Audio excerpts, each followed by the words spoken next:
Good afternoon, everyone, and welcome back to this afternoon session of Building the Smarter State. We've got a fascinating afternoon coming up, which I hope will build on and expand what we've already heard this morning. So to kick off, we've got an afternoon keynote from Thomas Beautyman, who's Deputy Director, Government Digital Capability at the Cabinet Office. Thomas will be talking about sustaining the smarter state, a topic we've obviously touched on a little bit already today. But Thomas, welcome to the stage, and I'm sure the audience will be keen to hear your insights. Thomas. Thank you.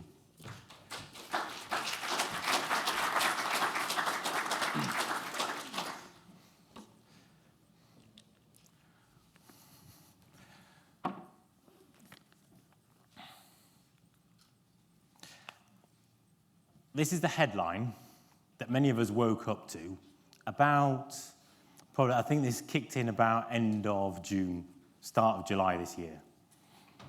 There are more vacancies than there are registered unemployed. So let that sink in. That means there is now more work in the UK economy to do than there are people to do that work. Not only that, but there are now more people leaving the UK workforce than there are joining the UK workforce.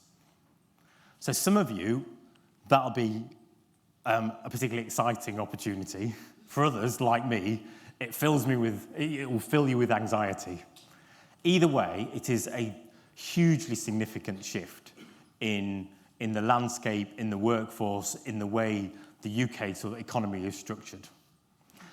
Not only that, but if we think about a digital world, if we think about digital and data makers, the people who make transformation happen, we've seen something like a 65% year-on-year rise in the number of vacancies. Number of vacancies in the UK. The market has shifted hugely. And as someone who's most interested in our civil service and most interested in the skills, the people that we've got in those roles, there's a dawning realization that we've just simply not kept pace. We've not kept pace with the shifting landscape in technology change, in workforce change, and I suspect there'll be a number of people in the room that are probably thinking about their own organisations and are thinking about that challenge as well. In the UK, in our civil service, we have about 20,000 civil servants who we describe as digital data and technology civil servants. So these are people that are understanding user need, that are helping their colleagues across government to transform their services and deliver better outcomes for citizens. 3,867. This is the number of vacancies we currently have in digital data and technology in the civil service now. This is our gap. This is 3,867 user researchers, software engineers, delivery managers that we don't have to deliver. I think Megan might have shared with you this morning, when we take a step back and we look at our workforce in the round, compared to other organisations that typically have something like 8, 9, 10% of their overall workforce as being in that pot of digital makers, data makers. In the civil service, it's 4%. 4%. So we've had to do some soul searching about what kind of workforce do we really need? What kind of workforce do we need to deliver sustained change in the civil service, sustained outcome for citizens in the long term? And I'll give you another example. So internally, we have now some specific roles which are our core capability. So 2 examples, DevOps and testers, where more than 50% of our capacity now sits with third parties. Now that'll be some of your organisations. But these are our core roles. These are the core roles that we need to transform services. And for anybody who's trying to run a business, inevitably, it's a nerve-wracking thing when more than 50% of your core capacity, your core roles, sit with third parties and sit with others. It's not just, the problem isn't just, however, about our digital makers, the people who we know to be technical experts. It's about everybody else. It's a bit about all of us and all of us being ready. So I'd be interested to see a show of hands in the room. How many people can genuinely look themselves in the mirror and be super confident that over the course of the next 5-10 years, your colleagues around you in your organizations are going to have the skills, the confidence to embrace technology and digital change? Go on, let's see any hands. Oh, I think I can see about 6-7 hands. Right. I think we need a piece of paper at the back. You can write your emails down. We'll come and speak to you at the end. There is a bit about raising the ceiling on digital skills that we need to think really carefully about, but it's also about raising the floor.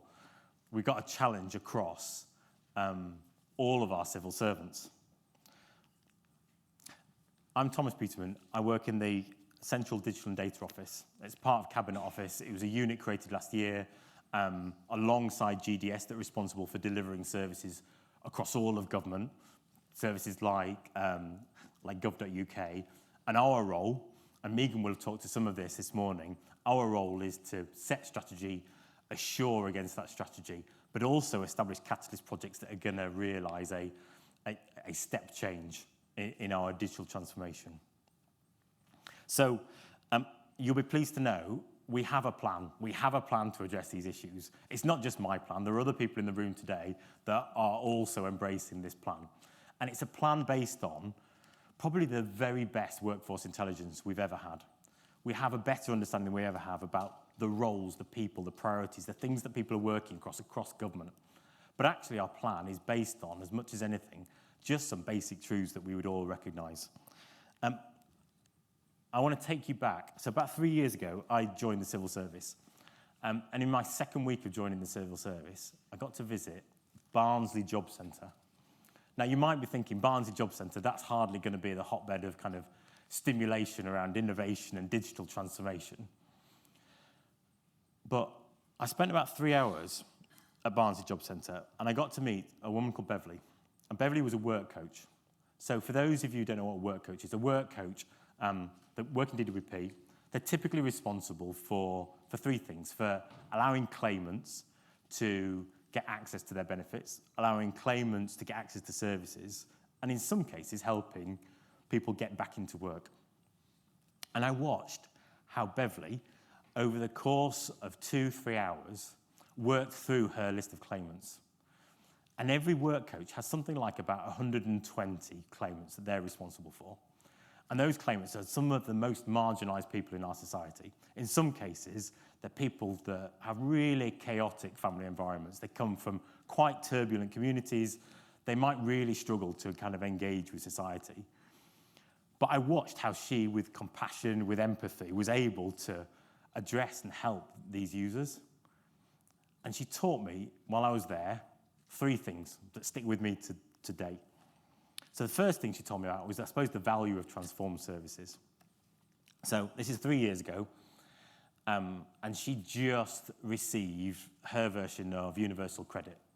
And she talked with genuine excitement about how universal credit meant that she could actually deliver services differently for her users, how she was able to help them. She got excited about a GUI. You know, this is someone who's come from like a green screen terminal and emulation land. They've been given a GUI for the first time, and she told me about all the different fields on this GUI. She also told me about Tell Us Once. Anybody come across Tell Us Once as a service? A few people in the room. So Tell Us Once is another example, which she exposed to me for the first time. It's a service that's been around for a good few years now, but it was a DWP service that means that anybody, when there is a death in the family, a family member, a colleague, they can tell government once, rather than having to tell government like multiple different times. She also taught me about user need and service design. And she was able to speak really super intelligently about what she needed as a work coach to help her claimants. She was able to tell me really clearly what her claimants needed. And it got across to me, I suppose, that everybody has a part to play in digital transformation. And then the third thing that she taught me was a bit about the value of our people. She got particularly excited when she was telling me about how a manager had taken a chance on her, had helped develop her, had invested in her, and now she was like one of the top performers in her team. And I suppose what this tells us is we cannot fail people like Beverly. We cannot fail job centres. We cannot fail, ultimately, the citizens that we're here to serve. And Megan will have talked to this morning, but earlier this year we published the strategy Transforming for a Digital Future. A key part of this, you'll see the second outcome there, is equipping civil servants for a digital future. This is really significant that front and centre of this strategy, we recognise the importance now of actually growing the talent from within. And what I want to do today is share a little bit about what the digital skills at scale bit is. You can look up the plan, you can Google it, it's on gov.uk. I suppose I'm going to try and tell you all the things that you need to know, really. So the plan is based around a number of key ideas. So the first one is, I would describe as developing our people to deliver. So those of you that have worked in government will know about the importance that we place on delivery for taxpayers, delivery for citizens, delivery for our users. But there's a shift, and the shift is about recognising the capability gap is so significant now that we need to develop our people as much as we need to focus on delivery. And that means developing our people through apprenticeship programs. We leave big piles of apprenticeship levy cash on the table across government. We don't utilise it effectively. It's a really important way for us to be able to grow talent. We will upskill the existing civil servants that we've got with much cleaner, clearer learner pathways that allow them to develop and realise their full potential. And then we'll also look to identify people like Beverly who show potential and potentially could have a career in digital data and technology and give pathways to people like Beverly to come into our profession. The second key strategy is about everyone playing their part. So for all of those Beverleys out there that actually are curious, are interested, have found a bit of confidence to go and discover and find out a bit more, there are plenty of other people who don't. And that includes our senior civil servants. So earlier this year, we published this. Some of you will have come across this already. Again, it's on gov.uk, you can look it up. What we've done here for the very first time is set expectations about what we want of our senior civil servants across all professions, across all functions in the future. In future, whether or not you're in commercial, operational delivery, HR, in order to policy, how can I miss out policy? In future, we need those senior civil servants, those decision makers, to have a level of skill and confidence in these areas. Turns out that not all of our civil servants, or people at all levels, always listen to advice and always tap into the data sets that inform the decision making that they might be making on a daily basis. It's really important that every senior civil servant understands how to use data, how to visualize data, how to present arguments in an evidence-based way that leverage the right data. It's really important that our senior civil servants understand what user first means and the steps they would take to really understand user need. And it's important that we have an innovative mindset. What this means in practice is we published this early in the year. We started to roll out a number of different programs.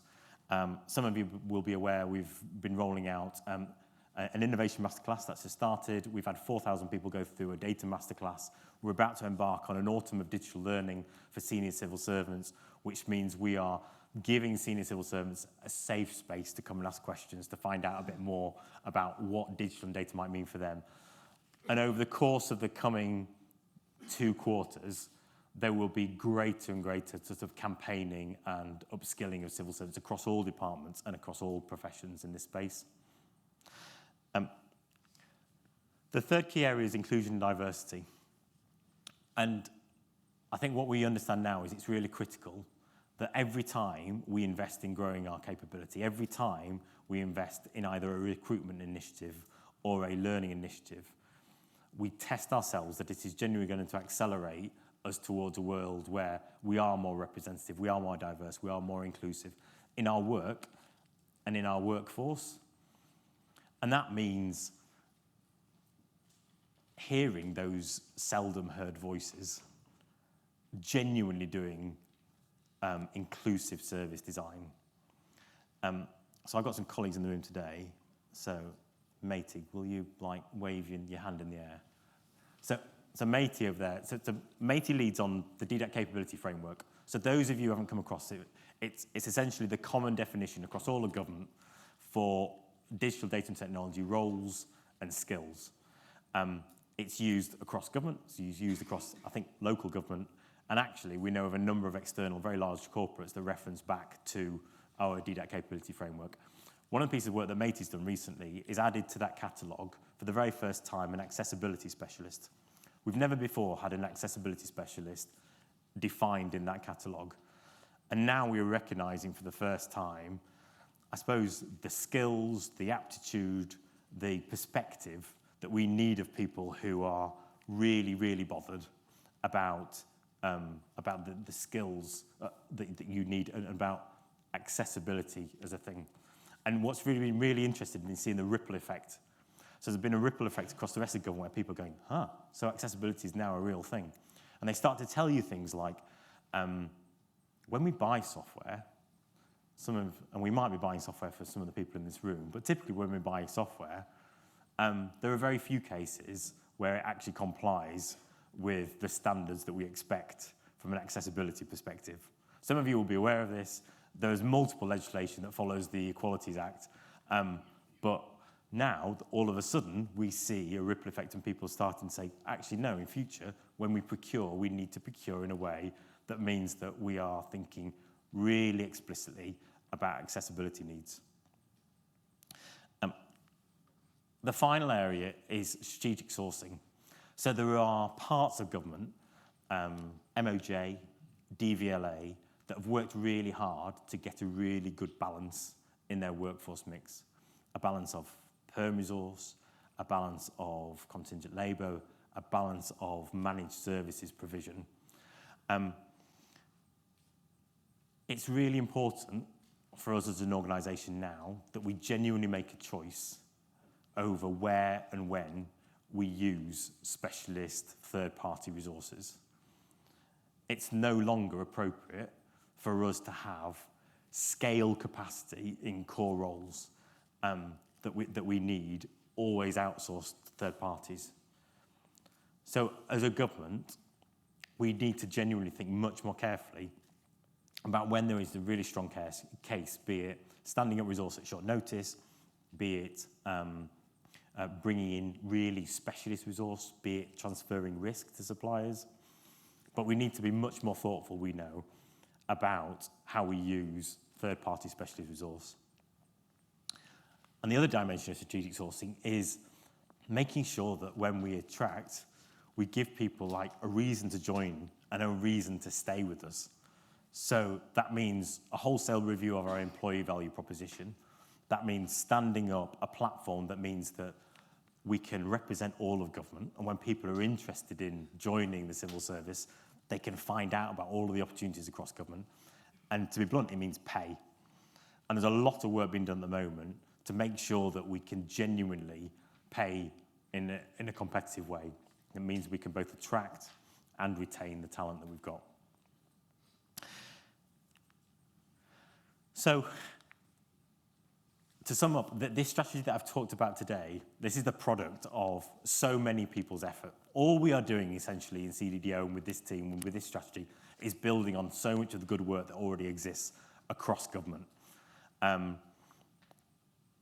It focuses, I would suggest, on two really important objectives. The first one is developing our people to deliver. My colleague, Gina Gill from MOJ last week described it as moving from capturing talent to cultivating talent. And then the second important takeaway is that we recognise, I think, more than ever before now, that digital transformation is actually for everyone. And we shouldn't just be thinking about those digital makers, those people who we've traditionally identified as technical experts. We need to make sure that everybody has a role to play. I started this conversation by highlighting, I suppose, a big event, the shift in our workforce outside. And many of us have had to deal with the aftermath of COVID, of the war in Ukraine is still ongoing, a Brexit. Now we've had a change in our executive, which, as you might imagine, in Cabinet Office is fun, and it means that every day is a new day and a different day. All these external things, they're all important, and genuinely they will impact on the work that we all do day in, day out.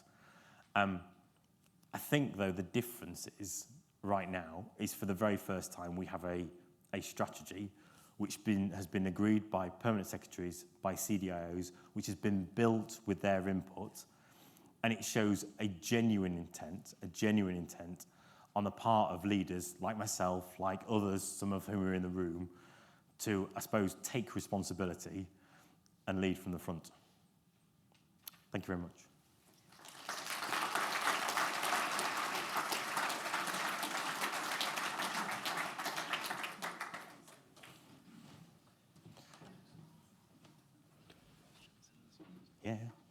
Yeah. I'm going to ignore what my staff are telling me, and we'll have one question really quickly. So the lady at the back has managed to get her hand up quickest. Yeah, it is you. Yes. We're just, if you can give us one second to get a handheld mic down to you. Thank you. It's really great that you're developing skills for our workforce, but my son's just started his GCSE computer science course, and it's really, really boring, is all I hear. And what are we doing to educate our children so they have the skills of the future? Oh, blimey. So, interesting question. So, just yesterday, was it yesterday? No, day before. No, it was yesterday, sorry. I was with DCMS, who, as some of you may know, earlier this year, they published, I think about 2 weeks before we published our strategy, they published a digital strategy for the UK, so for UK industry, which is intended to tie together all of the work that you see in DFE around revising curriculum, all the work that happens in DWP around boot camps and so on, as well as a broader intent. I think there is a realization that actually to drive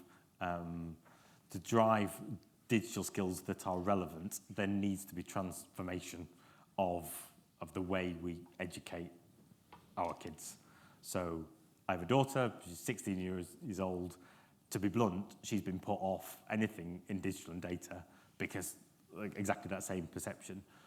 What's really interesting at the moment, though, and it's not for me to comment on education policy, but what's really interesting is seeing actually what the rest of the market has done to potentially fill that gap.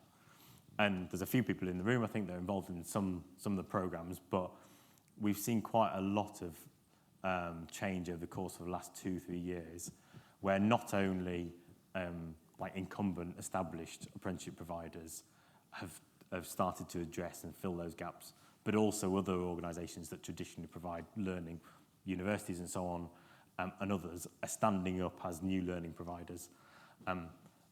I've got no doubt that actually the market can, with the market, we can attract in the right talent, we can develop our people. The big shift for us, I think, has to be about attracting people in for potential and starting to develop from within much more. I appreciate that doesn't fully answer your question, but I'm sure there'll be a DFE briefing down the road at some stage. All right. Great, Thomas. Thank you. Thank you very much. Now gives me great pleasure to welcome another one of our sponsors to lead a panel with Tim Crofts, Vice President, Business Development and Strategy at Leidos. Tim, welcome to the panel, and if the panellists can also join him as well, that'd be great. Thank you very much.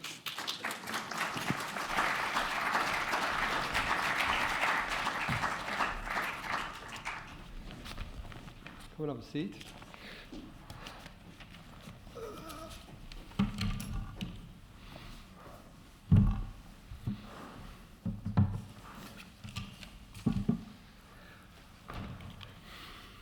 So thank you very much, Matt, and a great talk there from Thomas.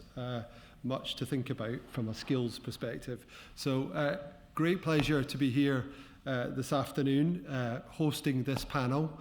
So my name's Tim Crofts. I work for Leidos as a Vice President of Business Development, as Matt said. I'm also a Tech UK board member, so great privilege to be part of the Building Smarter State session. So we at Leidos believe passionately in collaborating with many across our community of clients and other partners, because it's really important to be able to deliver on our core mission, which is to make the world safer, healthier and more efficient through the use of technology, science and engineering. So let me introduce you to the title of this session and what it's all about. So we've called it Delivering at Pace Through Collaboration, which, let me just read you the extract just to give some context. So the challenges that organisations face today that we've heard about during today are increasingly complex and ambitious. Multi-year programmes of work that deliver transformational visions require a clear plan and often changes to work practices, as we heard this morning. The journey from vision to mission to defined outcomes requires collaboration and common goals to ensure true transformation, realise the benefits of change and technology innovation. To truly accelerate the delivery of programmes and deliver outcomes that matter, how do teams work together and collaborate more effectively? So thank you very much, panel, for being able to join me today. So I'm going to turn straight to Angela here from the Home Office and the JSARC team leading JSARC, which is a Joint Security and Resilience Centre. Angela, great to have you with us. So from your perspective, what does delivering at pace through collaboration really mean? So I think it's in the title. First of all, collaboration, and for me, it definitely means partnership, because ultimately we sit within the Home Office and our role is to partner with the private sector. So people who provide security solutions that meet security capabilities that mitigate threats that the Home Office sees. So the partnership element is essential for my work. And also collaborating and knowing who are the partners within the Home Office and the Home Office ecosystem for innovation to be able to deliver whatever the thing we're trying to do. So it would be working with people like Toby, or working with people like DASA or NSTICS, acronyms that you'll know, but these are all companies or elements that sit within the ecosystem. At pace means that you need to have a goal. So ultimately, within the Home Office, it's about protecting society. It's about moving to a direction that is securing our borders. But for me, it's also about shaping the markets. And it's about making sure that I'm given the correct demand signal to the suppliers for security capabilities so that they're able to develop and create the types of solutions that we need that will ultimately shape the market that we want to have in the UK. And ultimately after that, if we're able to shape a market and sustain ourselves, we're able to export, which then looks at prosperity. Great, thank you, Angela. And Toby, from leading the ACE team, which is the Accelerated Capability Environment, also in the Home Office, you know, part of your challenge is about being able to solve public safety and security challenges using digital technology.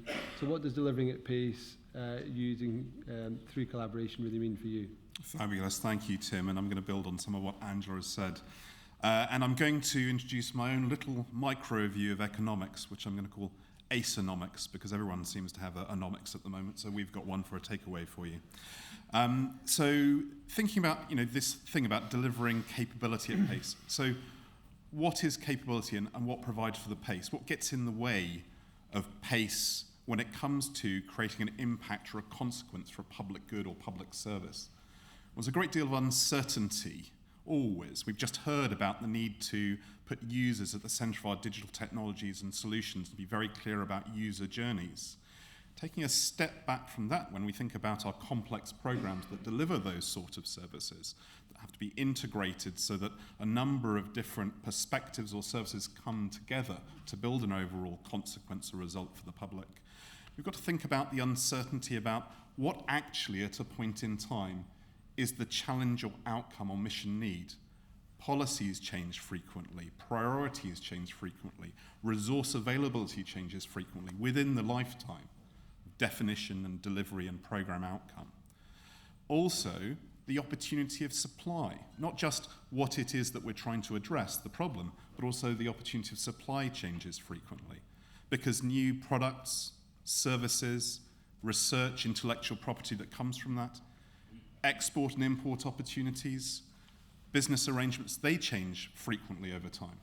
So if we're trying to make sure that with all that uncertainty about problems and solutions, we're always constantly aware of what the problem is we're trying to address, the mission or the purpose that we're focusing on, and we know the best that we can find of what the market, what the UK can supply, be it from the public sector, be it from the private sector, be it from academia or the not-for-profit sector, then we've got to find new ways of bridging and flexing the relationship between organisations, all of us, in focusing on those problems and those solutions.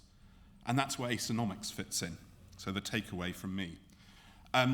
We have 4 perspectives we look at. Impact. So to make collaboration work, we have to focus on the ideas, the problems and potential solutions, and the impact and consequence they have for the mission outcome, the result of the delivery. And so we want to, in collaboration, focus everyone on what we're trying to achieve, not prioritizing the bureaucracy or arrangements or secretariat or transactions that are about how we work together, but focusing first of all on what we're trying to achieve together. So that's impact, being able to translate ideas to a result in the front line. Collaboration, bringing so many different organizations together for all the reasons that I've said, whether it's about the ideas, smarts, products, services that are constantly changing and available from within the private sector and third sector and academia, or whether it's about collaborating with partners in the Home Office and the public sector so that we're finding those opportunities to make more of less and do more, we have to bring organizations together, the collaboration. Next part of Acenomics, engagement. You've got to create trust. You've got to work differently. If we carry on doing and building delivery in the way we have, we'll never get that trust working that makes that collaboration effective, so that we understand we're in it together to deliver that mission outcome. And finally, the last part of that, the pace. Pace isn't just an emergent effect of the way we work. Pace is leadership.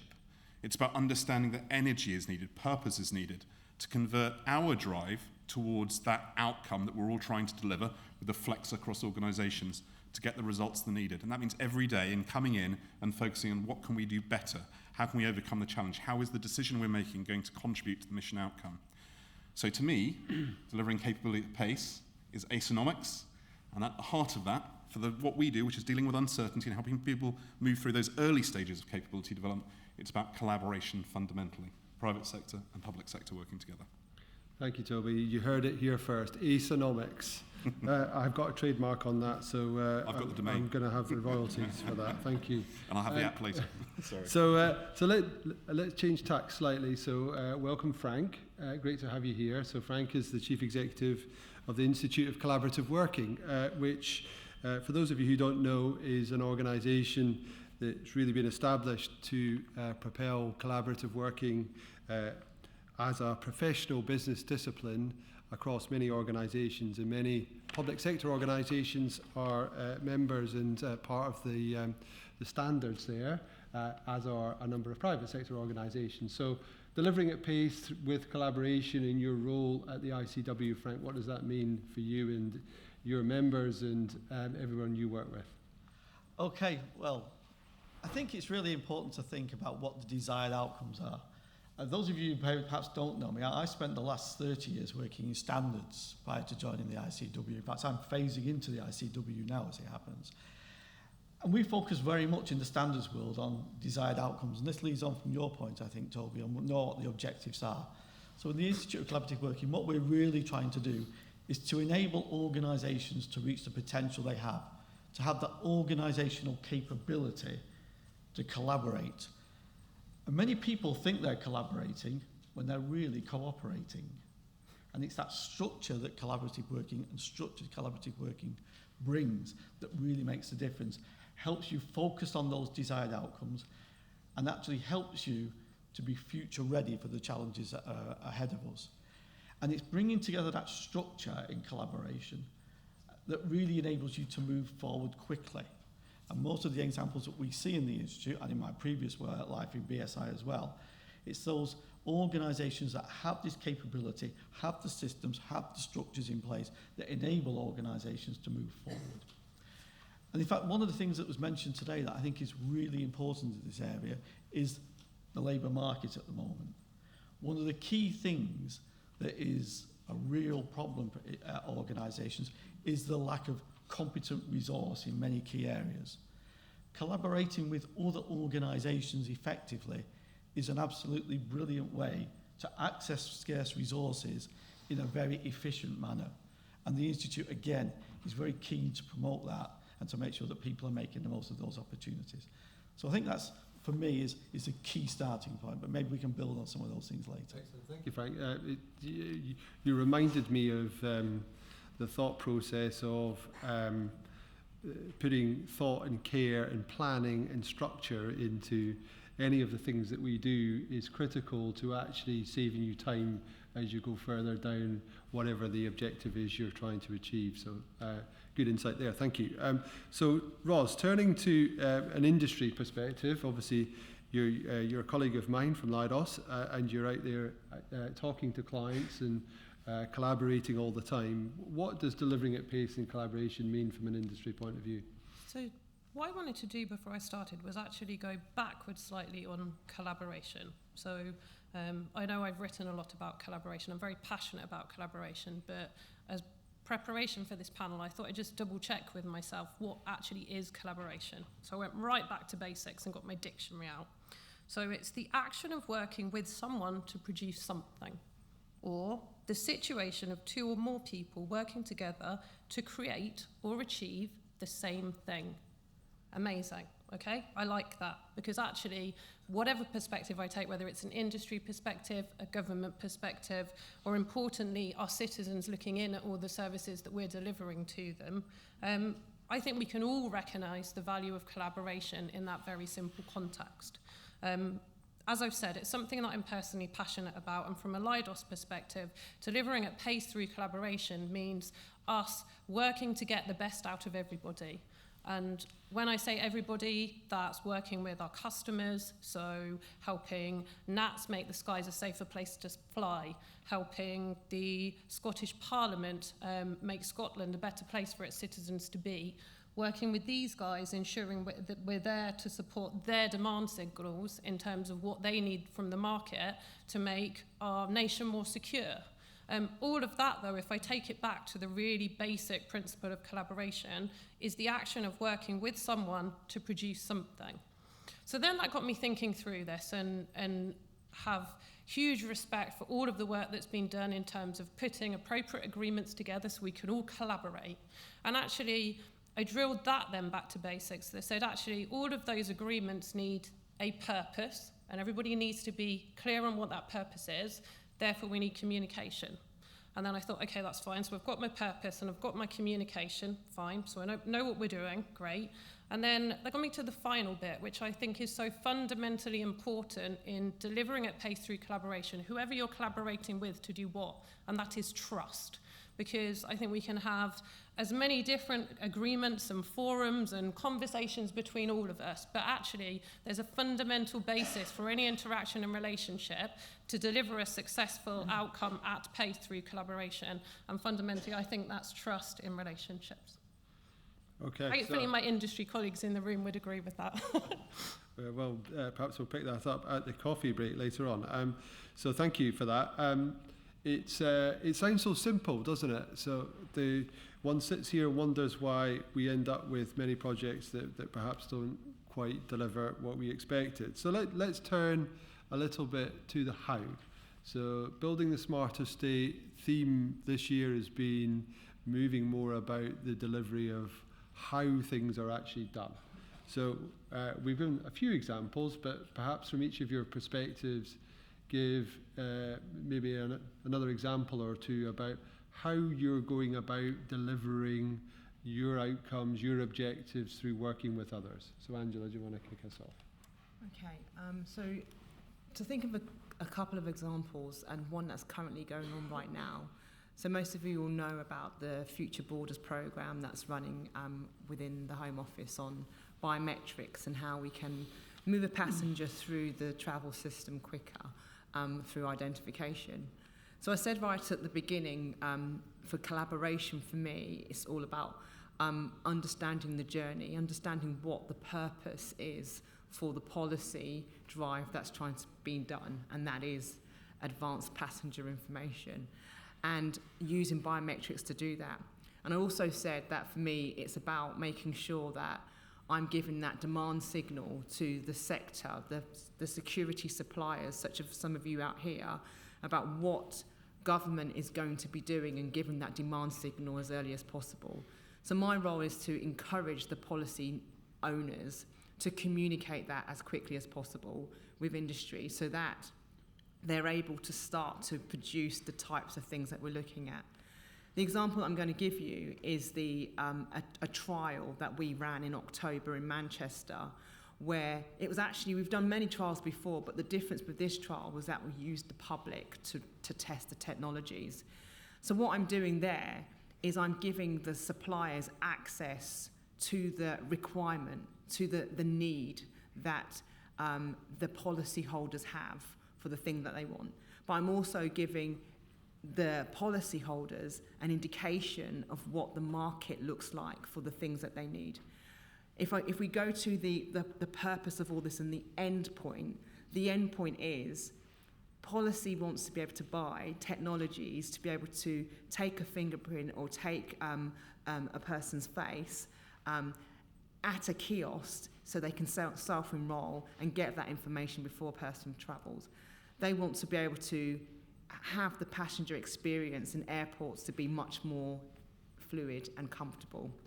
I want a sector that has solutions that can meet that need and accelerate their learning through test and trial to be able to see how their kit is actually working against the requirement that we have. So we ran that for a week in Manchester with over 500 public citizens getting involved in that trial. The end of that has given us a really good indication. So across departments, you've got the people that are accrediting the actual trial, so people that are working in DDAT and others.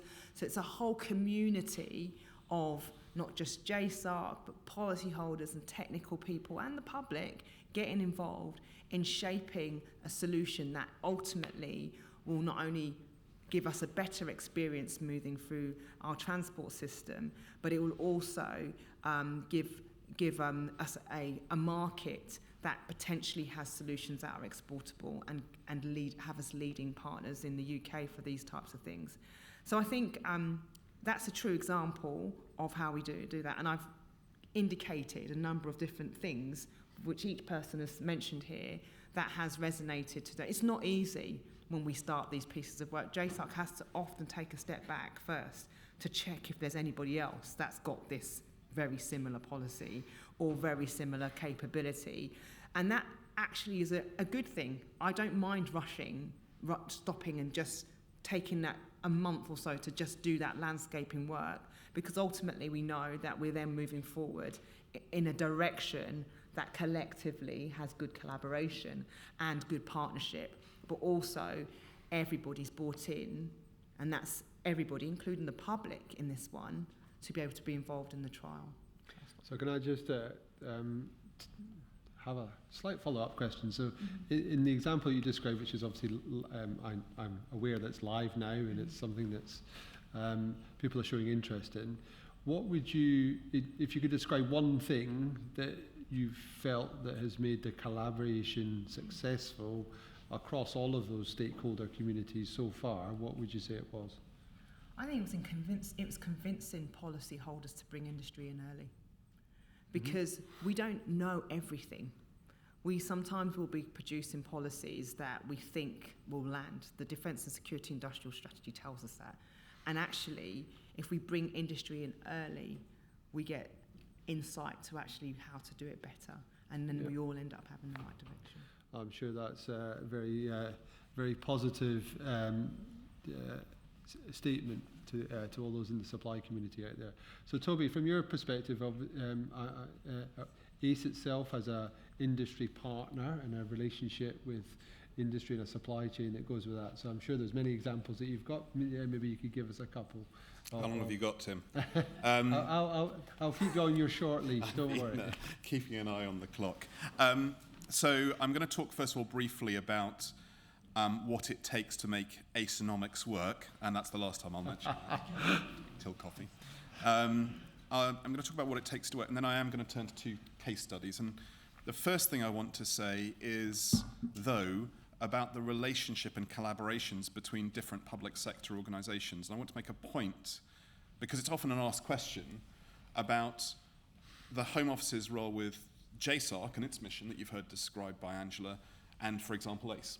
So I want you to remember that Angela described strategic policy thematics and needs, and the shaping and collaboration and dialogue with industry early to be very clear about the really top-level, top-down outcomes that we need to succeed with as a country to be secure and resilient. That sets the scene for me and my organisation and lots of other organisations, so that we have, hopefully, ready access to a good understanding of at least the strategic needs, which come about from a security and resilience point of view, and then we then convert that into the delivery, end-user, mission, public good, service, impact. There's a horrible word, actually. It sounds horrible, exploiting. But that means making good use of the scarce resource, which is your know-how products and services, research, third-party advocacy perspectives, and so on. So that top-level collaboration is very important to get the machine working in the right way so that we can try and ready ourselves to be able to then deliver on that capability uplift. The second thing then about, well, how do we bring Acenomics to life? I've said it. And, you know, I only thought of that on the way here. Is what is the machine of ACE? And then I do want to turn that rapidly to 2 case studies. And you mentioned our private sector partner, but that partner really is an enabler to be able to readily access a huge number and a flexible set of private sector organisations, academic institutions, and not-for-profit organisations, and to be able to do things that we don't always do well in government, and that's to be very fluid about those relationships, because to problem solving, no one organisation in my experience, and I think, Angela, you touched on this point, has all the solutions, can solve every problem, no matter what they like to say, and we all like to say, and how proud we are of what we and our organisations do. No one organisation can solve every problem, and the problems change over time, as I rehearsed before. So we need to be able to flex and team and bring together different organisations through the period that we're addressing a problem and delivering. So ACE has this private sector partner arrangement. You may have heard of Vivace, which is part of Kinetic, as it happens. They're neutral. They have no commercial interests in the way that we deliver the commissions other than to be successful. Their job is to seek value from this growing and flexible community. Currently, at the moment, over 340 organisations, 79% of which are SMEs and academia, and over the last 5 years, 75% of ACE's work, which is valued about £120 million for 50 different government departments, there's all the data, has been delivered by, 75% of it delivered by SMEs and academia, which is phenomenal. Now, how's that happen to get that collaboration going? Something that's quite difficult to bring, for example, smaller organisations into public good outcomes and public delivery. Well, it's about understanding the win-wins, the dynamics, the trust that was talked about. We have to have real empathy as best we can for what it is that drives and motivates both individual organisations and the human beings within them. How they're incentivised, what they're trying to achieve personally, professionally, from a business point of view. You know, academia generally has a set of concerns around IP, publishing, peer criticism. Transparency is important. Obviously, peer review is important. Not always something that public sector is comfortable with, that exposure of consideration and debate and decision-making.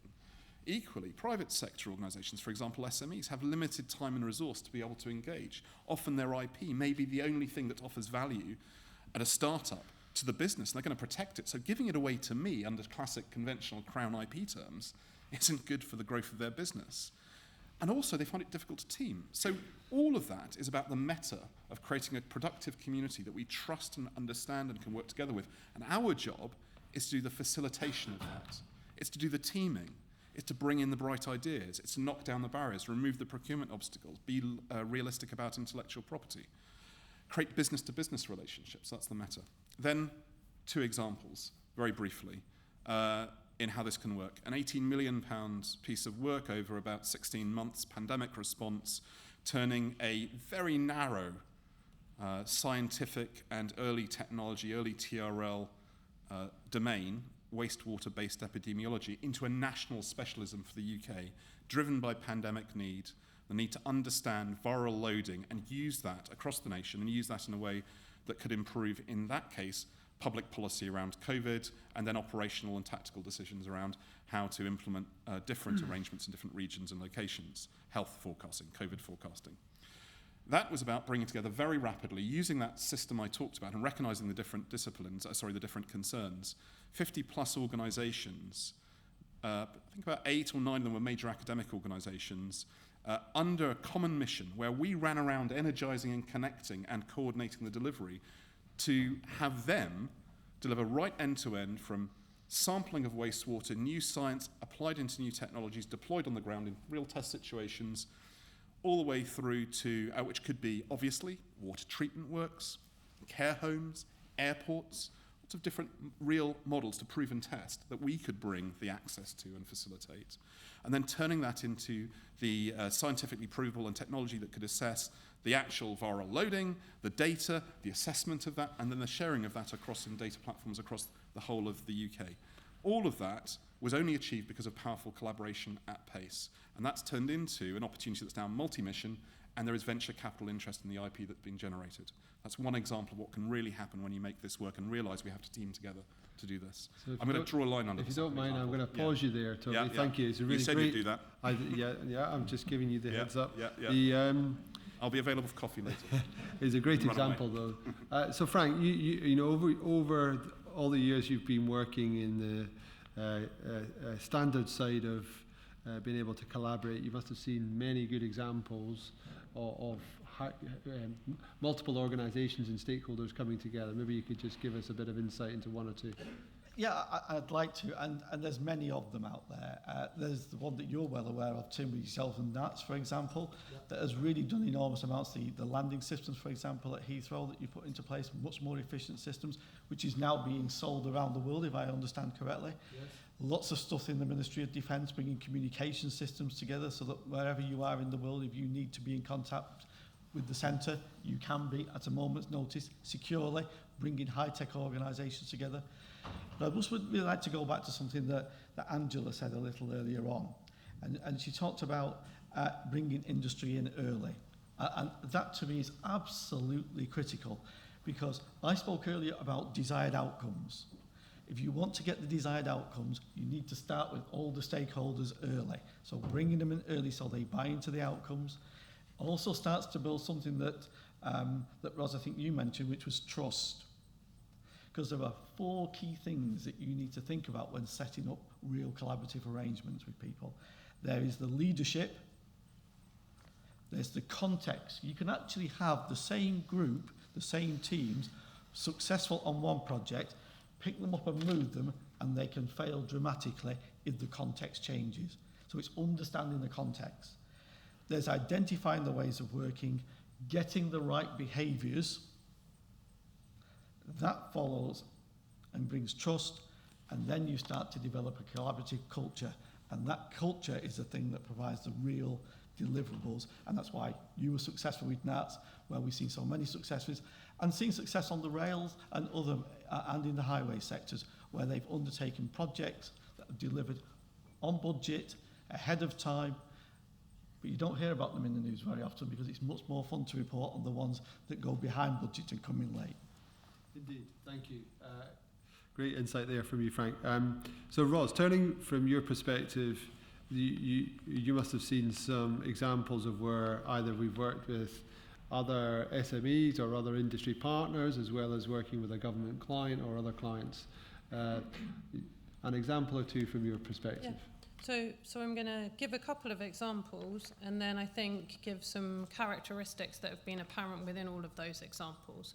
So the majority of work, and Frank, thanks for a couple of nods to some of the customers we're working with in the UK, but the majority of work that Leidos is doing in the UK is either with the public sector or with very heavily regulated industry, quite often working with critical national infrastructure and supporting customers with complex missions. So two examples that I'm going to bring out, but then give some of the kind of fundamental things that made them a success. Two examples was we've been asked by both the Ministry of Defence and the Scottish Government to support them absolutely delivering at pace through collaboration in supporting efforts for the Ministry of Defence in terms of UK forces in Ukraine and the Scottish Government in terms of how we support displaced people from Ukraine, find safe places to stay in the UK, and how do we facilitate all of that through technology. And then the second example is another public sector customer that I'm working with in terms of cloud transformation. Now, I work with technology all day. Some of the elements of cloud transformation, I must say, don't get me too excited, but the bit that gets me excited is the how do we address citizen experience all the way down to ensuring that we're maximizing the use of technology. So if I take those examples, so crisis-type collaboration response, and then a much more strategically planned response to how does this particular organization move to cloud. There's some key factors, and some of my panel members mentioned some of the words that came out of it, but actually going back to my first points in terms of purpose, communication, and trust. Toby, I was really glad you mentioned humans, because in all of this, we have humans. And humans have mindsets, and humans have behaviours.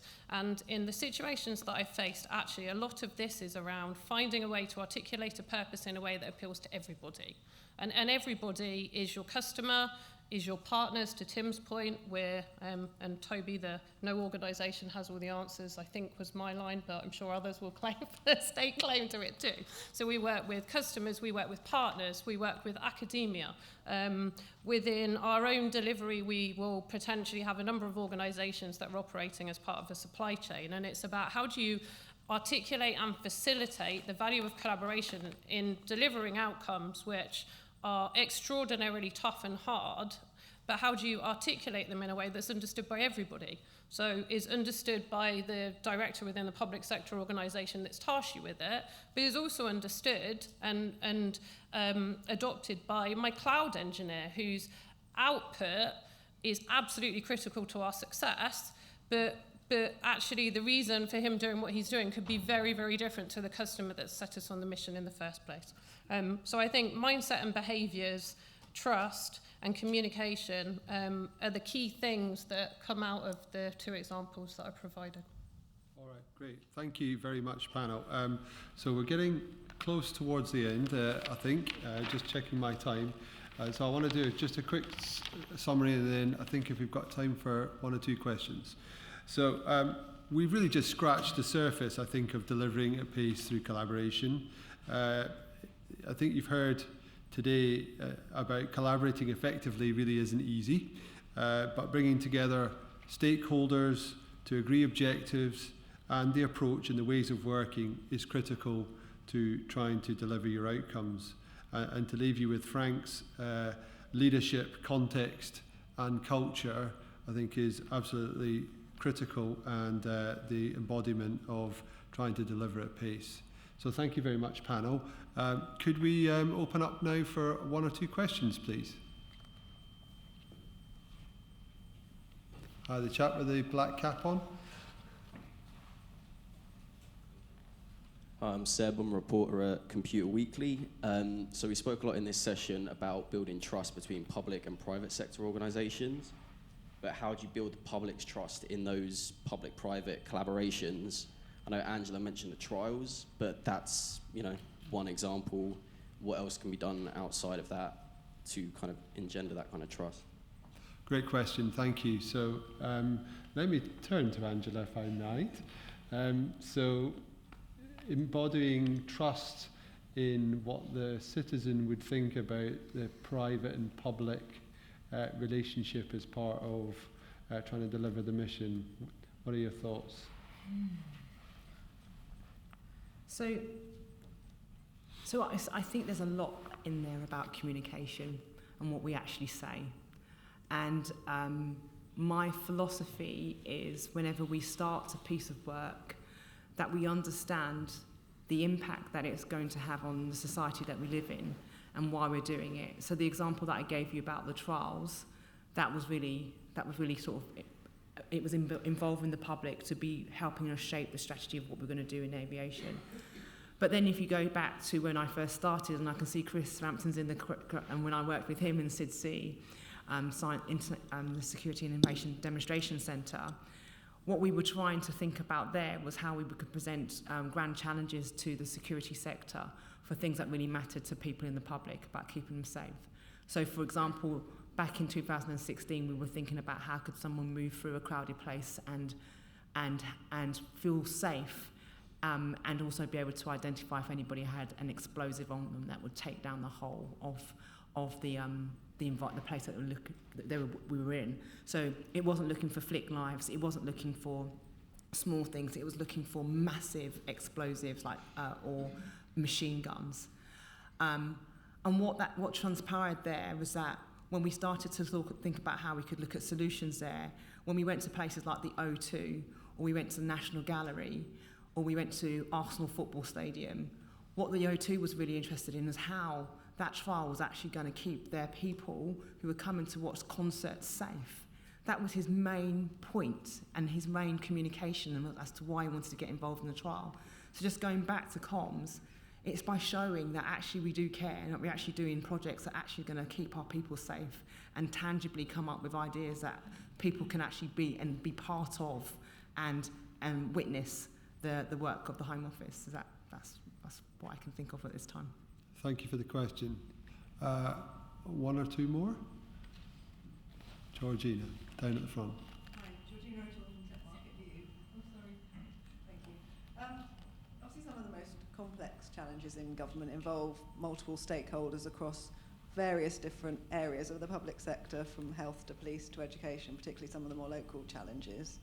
And the suppliers we talk to get increasingly frustrated about the slow progress that some of those programs make because of the complex multi-stakeholder relationships that need to be managed in those situations. So when you've got that complexity, who is responsible, do you think, for helping to facilitate the build of those relationships across those sectors? Because often you find suppliers actually coming in and saying, we're so frustrated, we're going to start facilitating those relationships, where actually you think surely it should be a government responsibility.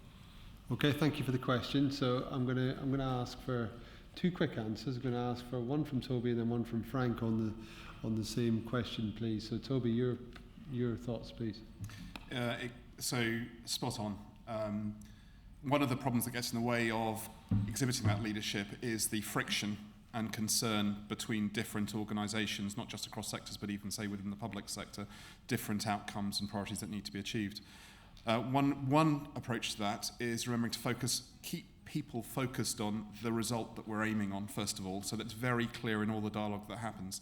The second thing is finding the safe place to convene those organisations around a set of steps that deal with uncertainty, and we found that to be a very powerful mechanism using a otherwise neutral platform. I'm obviously referring to ACE because it doesn't have any other mission than to achieve the sort of progress that you're talking about. The last part is the energy in leadership that I did refer to earlier on. What we can bring is always a constant focus on making constant steps of progress. So, for example, setting a timeline that says within 12 weeks, we must all have got to the point of knowing more about how we're going to work today or in the future and be able to tangibly put that into practice, even if it's a step along the journey. And those are all behaviours that allow us to keep that momentum moving forward. And it's worked so far on quite complex challenges, but again, actually a drop in the ocean against everything we're trying to achieve. So it's just experience. I think it's also fair, isn't it, that as we've been talking about today and as we talk about all the time about digital transformation in the public service, doing more work in agile, incremental sprints, builds confidence of delivery, and builds stakeholder trust in the overall objectives to be met.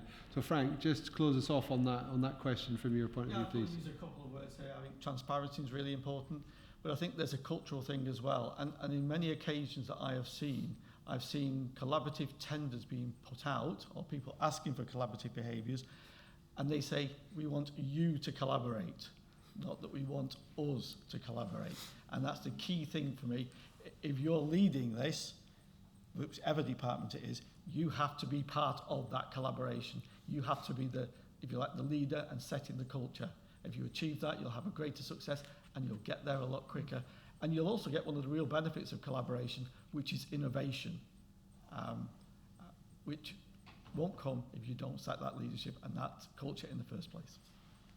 Great, thank you very much. So I think that draws us to conclusion of time. Panel, thank you very much indeed for your time and for your thoughts, and thank you for listening.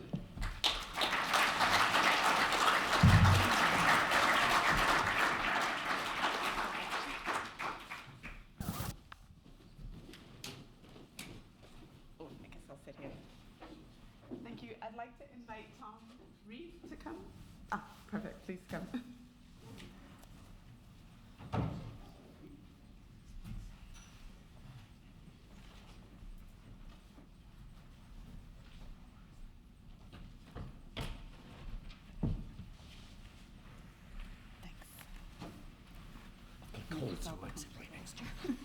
Okay. Hi, everyone. Thank you so much. My name is Heather Kovakus, and I'm the head of Central Government Program at Tech UK. And I'm really excited to be here at my first Building the Smarter State conference, and really excited to be sitting with Tom Reed to have a cozy little fireside chat. So today we are talking about creating services that are fit for the future.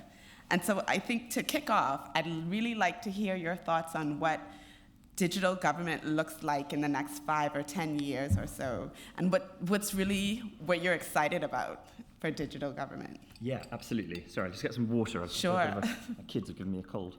So I think that there are probably 3 things that I think we need to be focusing on in GDS and need to be focusing on more broadly across government. Can see the number of CDIOs at the back, so it'll be really interesting to get their views on the panel later. So the first one is we need to really not lose sight of looking after the things that we've built that are properly good and we lead the world in. So, you know, I'm biased, but I think gov.uk is the best government website in the world. We need to look after it. And the same with a lot of our digital services that have been built out in department. So, yeah, Simon's at the back. I don't know, have any of you used the thing where somebody emails you and say, can you confirm this is my face or my child's face for a passport? It's like magic. It's just like the most amazing digital service. And we need to look after those and make sure they're funded properly, because we all know that tech rots rather than gets better with time like wine. So do services and so does data. So I think we need to look after them. So not thrilling, but I think that's probably the most important. Secondly, we need to push on with service transformation. So Megan and others who talked about the Top 75 work that CDDO is leading and GDS is working on, I think is really important. And I think there's a lot of work that GDS is working on to build wholesale platforms, sort of low-code, no-code platforms to allow people to build digital services better. Because for every apply for a passport, there are 20, 30, 40 PDF forms and Word docs that we haven't got to. And we're not going to get to them unless we push that responsibility out to operations and policy and outside the digital teams. And then the third thing I'm really excited about is trying to move to the next generation of digital services, which really is around connecting our data and having services that are designed and built around the user, which sounds very fluffy, but actually most tech companies, you know, big, you know, all of the trillion-dollar companies, they're doing it every day, right? All of the services require you to log in, and they use your data to make the service better and better and really simple. We need to move towards that in government, and that's something I'm really excited about. Good. I'm excited too. I know you recently got back from, did you go to Paris? Yes. Yes, for the OECD's e-leaders conference, right? So having that sort of international perspective, how do you think the UK compares to other countries in its digital ambitions? Yeah, it was genuinely fascinating. I've also been to Denmark this week to meet the Danish government, see what they're doing. So it's an interesting question, but also in a way I think it's not the most helpful is one of my conclusions. Okay. So the simple answer is like OECD index. I think we're second. UN we are seventh, but I think that's probably going to drop down a little bit. So we're sort of towards the top, but not at the very top compared to other countries. More broadly, I think what we do brilliantly in the UK and probably better than anywhere in the world is proper user-centered design. So we design for accessibility, we design for low-income, low-education users, and we make services. The services we really focus on are, as I said, second to none. The thing we are utterly behind on, and like shockingly behind on, is data integration. It's particularly, speaking to Denmark, it's just extraordinary what they've done. But the reason I said I don't think it's always the most helpful comparison is in the Danish government, and fantastic place, they're extremely generous with us, I'm not criticizing it in any way. They mandate that people have a digital ID card. They mandate through law that you read your government emails that are emailed to you. Like, can you imagine us putting that through Parliament? I mean, I would be out of job really quickly. The UK is a very different culture and different society. We value freedom. We want services to be optional. We don't want to be forced. And it's hard. It's really hard. So I think the most useful comparisons are less with other governments, but other services that the public trust. Like people, my daughter utterly trusts, like she hates Amazon, no offense if there's anyone from Amazon, she utterly trusts like Instagram, Meta, she trusts Google, but you look at a lot of, particularly the younger generation, their trust in government is quite low. And we need to think about how can we make services as good as those mega companies. Because I think if the services that government offers are brilliant and simple and work for users, I suspect that trust in government will increase. Yeah. So I think that's the comparison I'm interested in. Great, thanks. How are you ensuring that the one login works for everyone? Works for everyone? Yes.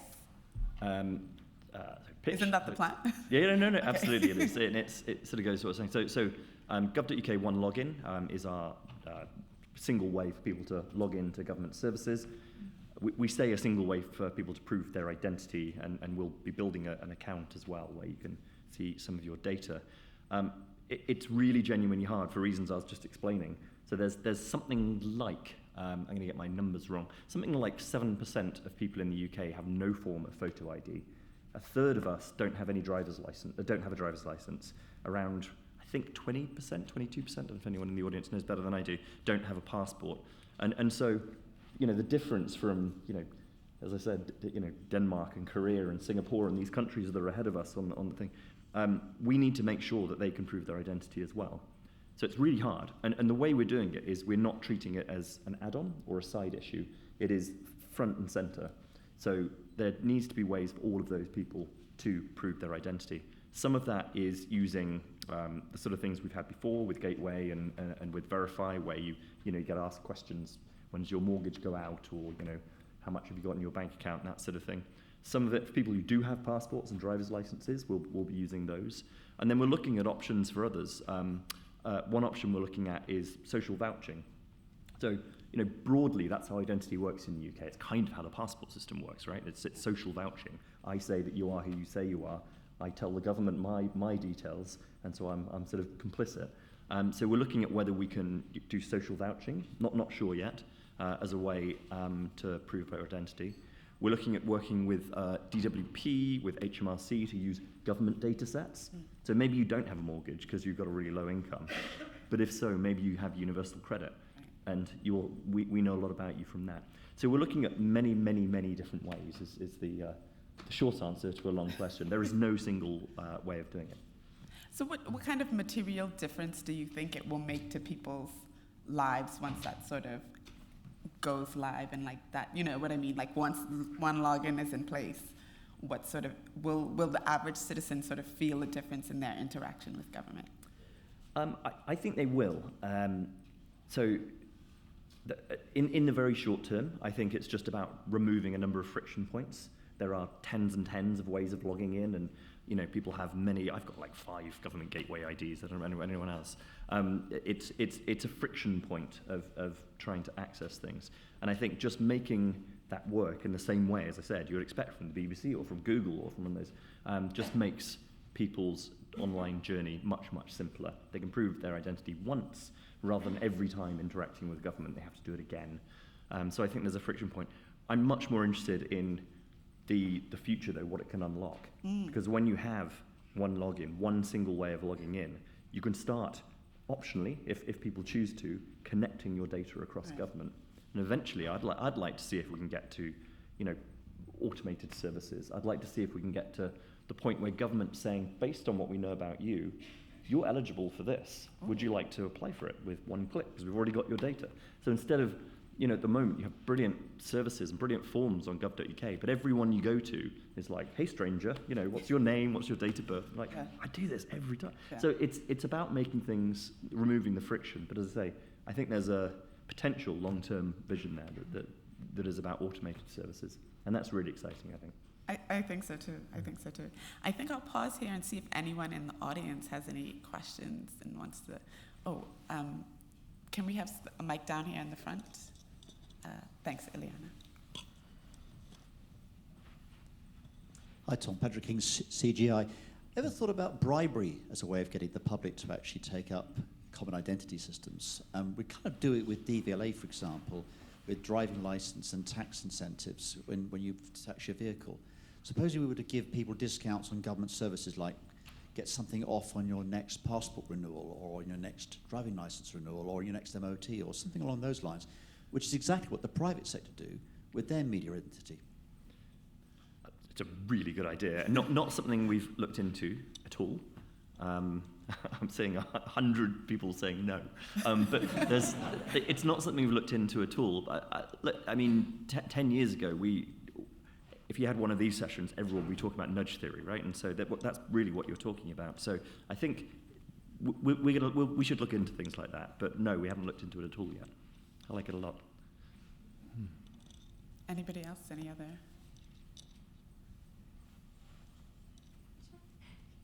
Oh, either one. Hi, Mark Calder, Illuminate. So you talked about how proving people's identity is one of the most difficult things. Now, several years ago, in a different government, they started the process of a national ID card and actually got quite far down the road before scrapping it. And there was a sort of trust question between UK government and its citizens. Do you think that there's going to be any appetite in the coming years to re-energise that in order to enable us to support the citizens better by managing their ID and their data? It's another great question. It's honestly a boring answer. I don't know. It is a very political thing. I've not had any conversations with ministers, current ministers we had a few weeks ago. I haven't had any conversations with our ministers over the last couple of years that suggested that's back on the table. I've not had any indication that's back on the table. For what it's worth, though, our user research data in GDS, so we've obviously gone out and done interactive interviews with hundreds and hundreds and hundreds of people from all bits of society, and this is qualitative, not quantitative, but the majority of people that we've interviewed either think we basically collect all their data already, or would be totally fine with it as long as their services work, as long as they can get their thing within a week rather than 2 months. Not everybody. There's still a proportion of people who really don't want that sort of potential government overreach. But it's a political question, not one for me, I'm afraid. I wonder to what extent, people's attitudes have changed in the very recent past. Sort of the way we interact with tech is a lot different now. Yeah. And our expectations of what government already knows and what government can do has changed. And I wonder if there's probably, an argument to be made that, times are different, people are different, and maybe, there's more of an appetite to have another shot at something. Potentially, like I say, I'm not being all sort of civil servicey. I can't. It is a political question. Yeah. There are potentially material benefits of doing that. Yeah. But it is a political question. But I completely agree that I think that people think the government is a lot more joined up than it actually is, and people sort of expect a lot more seamless interaction that can really be done. So I think anything that sort of moves that forward, people would welcome that. I think. I think so. I think you've got a point, but I think, you know, people have changed, not just the young generation. Yeah. You know, we give a ton of data to all these big tech companies. I mean, Apple and Google basically know everything about me. My life's not fascinating, luckily, but they know absolutely everything about me. And I'm totally fine with that because they give me really excellent services. Yeah. You know, it's like walking over here, you know, look at Google Maps. It's like magic, right? It's just amazing. It can tell you, you know, where the traffic is. It's really clever. And I think a lot of people are quite happy to give up their data as long as they get something back. Yeah. What they wouldn't do is the model in some other countries where you are required to give all of your data and then maybe you'll get good services on the back of it. I suspect that would go down very badly with the population. Right, agreed. And there's another, I think, Colin, please. Colin Campbell from Keynote.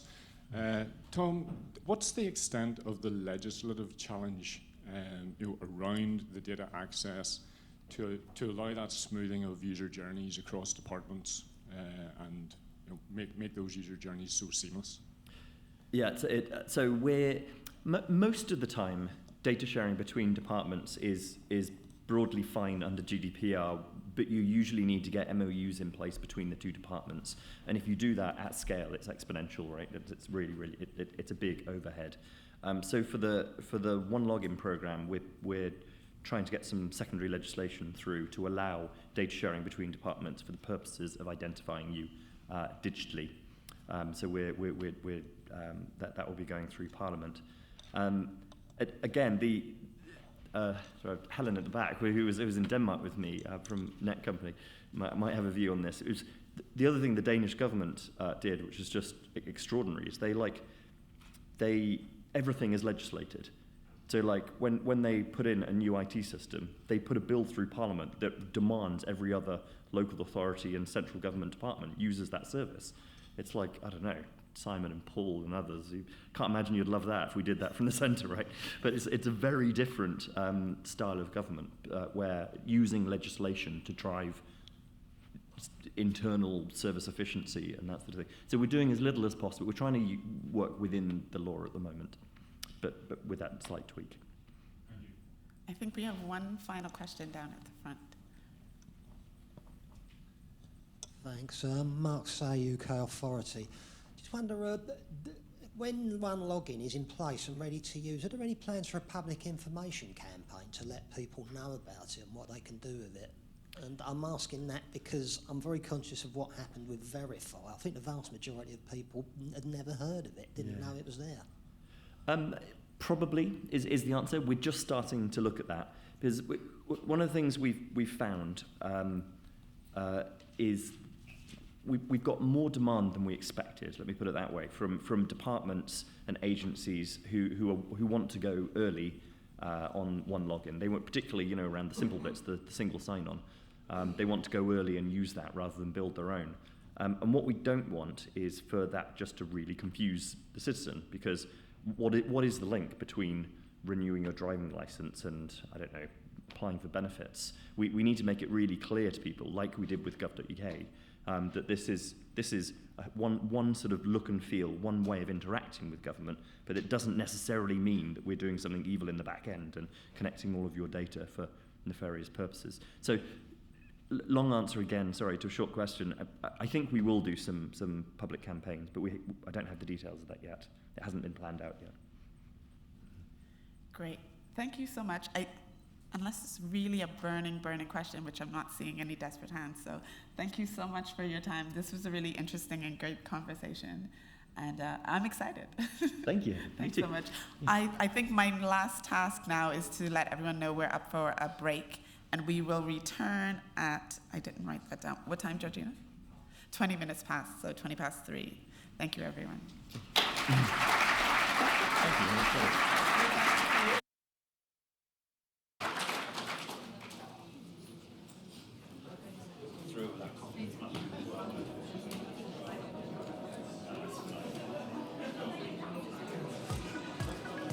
you. There are many benefits and great things that come from being a member of Tech UK. The events, the discussion forums, the training, the fabulous facilities, the HR and the legal support, and of course the networking and the relationships. The best thing about being a Tech UK member is actually this is bringing together an industry that is changing the face of society, the way we live, the way we work, and Tech UK, as the body that brings us all together, not just gives us a voice to talk about that, but gives us the ability to listen to society. It's about that channel, that amazing channel Tech UK can provide a business like ours. Tech UK offers the very smallest of companies a very price accessible way to access great networking and to help them grow. The technology industry has a voice, and we work in unison to affect government policy, affect regulation, and to have common cause as an industry. Tech UK provides us with data, valuable data that can help us make good commercial decisions. Being able to come together with all of the kind of tech giants really gives us a way of influencing what's going on that we wouldn't have on our own, and that's a fantastic benefit for us. There's a load of different reasons why joining Tech UK is a great idea, but for us the most important is being part of a wider body, learning from other companies and making connections with companies that we might one day work with, and being part of the tech industry at large and having a voice.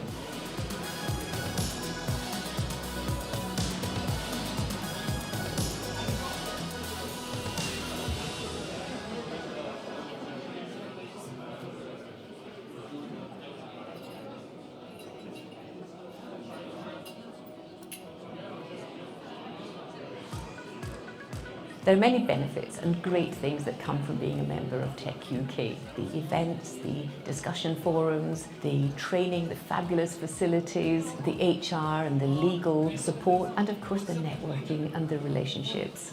The best thing about being a Tech UK member is actually this is bringing together an industry that is changing the face of society, the way we live, the way we work, and Tech UK, as the body that brings us all together, not just gives us a voice to talk about that, but gives us the ability to listen to society. It's about that channel, that amazing channel Tech UK can provide a business like ours.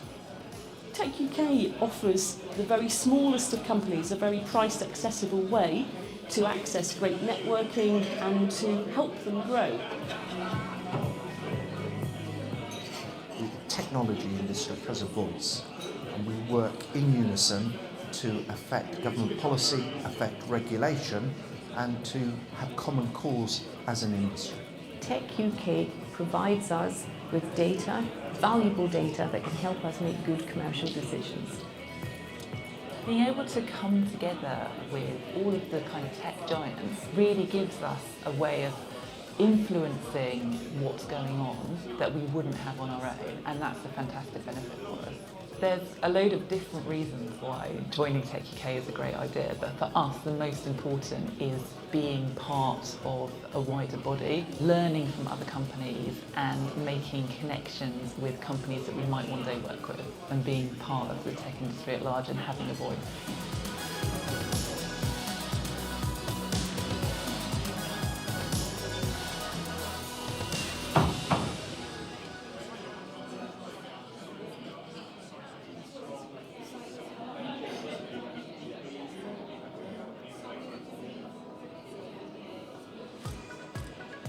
There are many benefits and great things that come from being a member of Tech UK. The events, the discussion forums, the training, the fabulous facilities, the HR and the legal support, and of course the networking and the relationships. The best thing about being a Tech UK member is actually this is bringing together an industry that is changing the face of society, the way we live, the way we work, and Tech UK, as the body that brings us all together, not just gives us a voice to talk about that, but gives us the ability to listen to society. It's about that channel, that amazing channel Tech UK can provide a business like ours. Tech UK offers the very smallest of companies a very price accessible way to access great networking and to help them grow. technology industry has a voice, and we work in unison to affect government policy, affect regulation, and to have common cause as an industry. Tech UK provides us with data, valuable data that can help us make good commercial decisions. Being able to come together with all of the kind of tech giants really gives us a way of influencing what's going on that we wouldn't have on our own, and that's a fantastic benefit for us. There's a load of different reasons why joining Tech UK is a great idea, but for us the most important is being part of a wider body, learning from other companies and making connections with companies that we might one day work with, and being part of the tech industry at large and having a voice.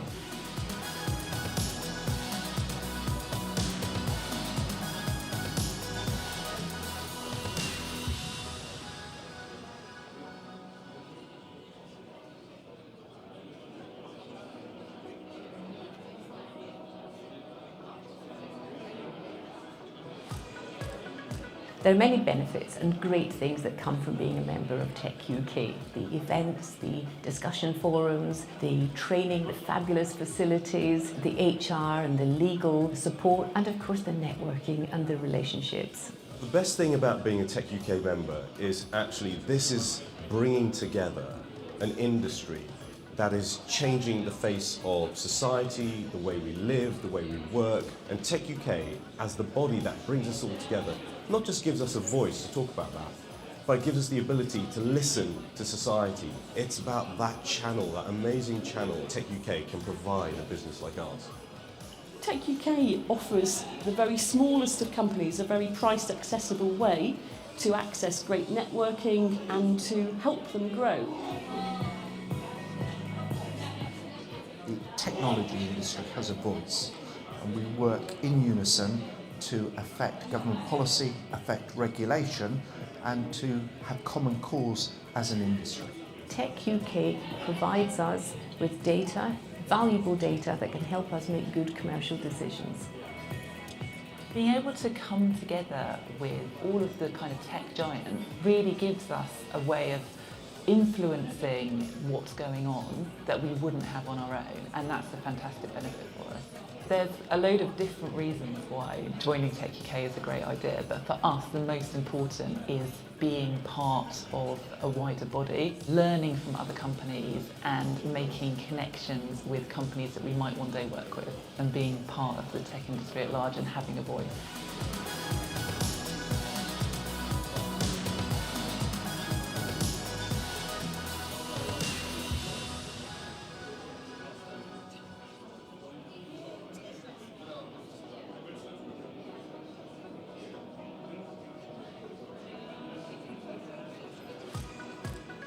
There are many benefits and great things that come from being a member of Tech UK. The events, the discussion forums, the training, the fabulous facilities, the HR and the legal support, and of course the networking and the relationships.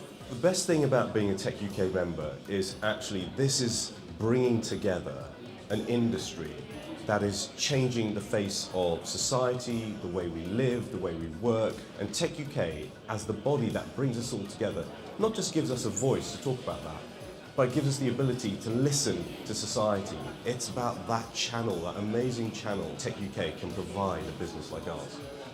Tech UK offers the very smallest of companies a very price accessible way to access great networking and to help them grow. The technology industry has a voice, and we work in unison to affect government policy, affect regulation, and to have common cause as an industry. Tech UK provides us with data, valuable data that can help us make good commercial decisions. Being able to come together with all of the kind of tech giants really gives us a way of influencing what's going on that we wouldn't have on our own, and that's a fantastic benefit for us. There's a load of different reasons why joining Tech UK is a great idea, but for us the most important is being part of a wider body, learning from other companies and making connections with companies that we might one day work with, and being part of the tech industry at large and having a voice.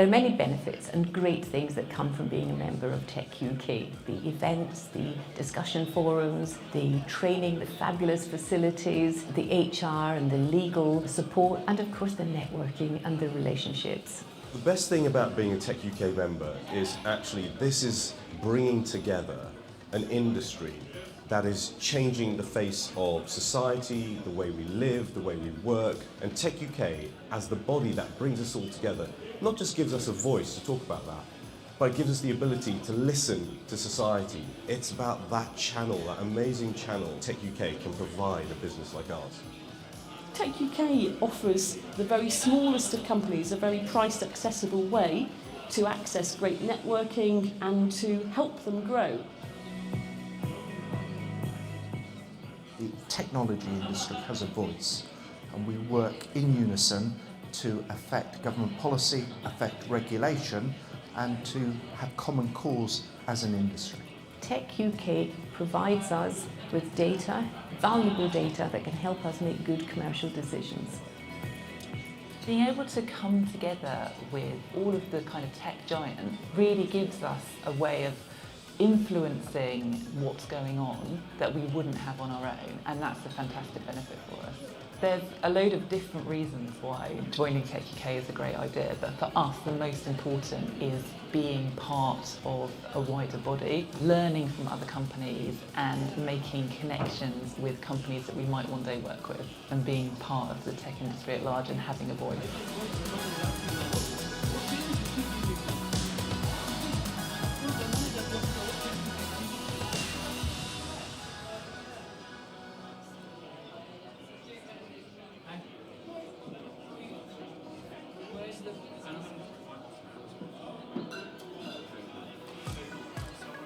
There are many benefits and great things that come from being a member of Tech UK. The events, the discussion forums, the training, the fabulous facilities, the HR and the legal support, and of course the networking and the relationships. The best thing about being a Tech UK member is actually this is bringing together an industry that is changing the face of society, the way we live, the way we work, and Tech UK, as the body that brings us all together, not just gives us a voice to talk about that, but it gives us the ability to listen to society. It's about that channel, that amazing channel Tech UK can provide a business like ours. Tech UK offers the very smallest of companies a very priced, accessible way to access great networking and to help them grow. The technology industry has a voice, and we work in unison to affect government policy, affect regulation, and to have common cause as an industry. Tech UK provides us with data, valuable data that can help us make good commercial decisions. Being able to come together with all of the kind of tech giant really gives us a way of influencing what's going on that we wouldn't have on our own, and that's a fantastic benefit for us.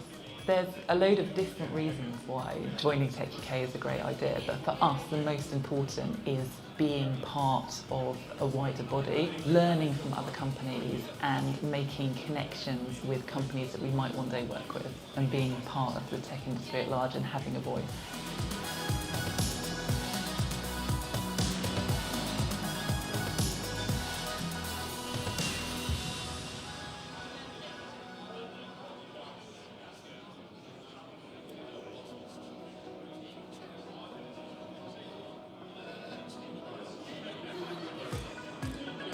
There are many benefits and great things that come from being a member of Tech UK. The events, the discussion forums, the training, the fabulous facilities, the HR and the legal support, and of course the networking and the relationships. The best thing about being a Tech UK member is actually this is bringing together an industry that is changing the face of society, the way we live, the way we work, and Tech UK, as the body that brings us all together, not just gives us a voice to talk about that, but it gives us the ability to listen to society. It's about that channel, that amazing channel Tech UK can provide a business like ours. Tech UK offers the very smallest of companies a very priced, accessible way to access great networking and to help them grow. technology industry has a voice, and we work in unison to affect government policy, affect regulation, and to have common cause as an industry. Tech UK provides us with data, valuable data that can help us make good commercial decisions. Being able to come together with all of the kind of tech giant really gives us a way of influencing what's going on that we wouldn't have on our own, and that's a fantastic benefit for us. There's a load of different reasons why joining Tech UK is a great idea, but for us the most important is being part of a wider body, learning from other companies and making connections with companies that we might one day work with, and being part of the tech industry at large and having a voice.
Yes, on the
Can start taking your seats. Thank you.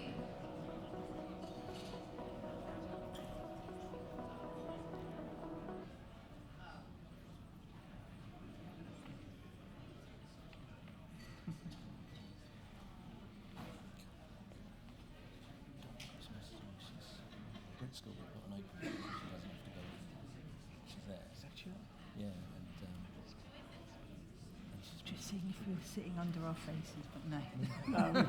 It's never going to be quite that neat, is it? Yeah. Problem solved. Come on, thanks. Well, good afternoon, everyone. Welcome back. Lovely to see so many of you. Well done for making it to the end. We are nearly there, and I think we've saved the best till last, if I can say that myself. But Definitely. For those of you that don't know who I am, my name is Georgina Maratheftis. I'm the Associate Director for Local Public Services here at Tech UK, and I've got the privilege of chairing and moderating our final panel discussion on securing the smarter state. So securing not only, I guess, the traditional sense of cyber security, but securing in terms of, how do we make sure we have the, workforce capability, skills in place to actually deliver and sustain some of the services and transformation that we have been talking about today. So making it resilient to face the number of challenges that public sector does. And I think we've seen quite a lot of crises and challenges as well in these last few weeks. And, the public sector has been resilient. Services are continuing to go. So looking forward to interrogating some of those challenges in a bit more detail, but also being optimistic in looking at some solutions in how we can collaborate to deliver some of those outcomes. So I'm joined by a fantastic group of panellists across central and local government. We have Carl Hood, who is the Chief Digital and Information Officer at Bays. We have Paul Maltby, who is the Chief Digital Officer at DLUC. Nadira Hussain, who is Chief Executive at Sockerton, as well as a leading former council CIO. And we have Simon Bourne, who is the Chief Digital Data and Technology Officer at Home Office.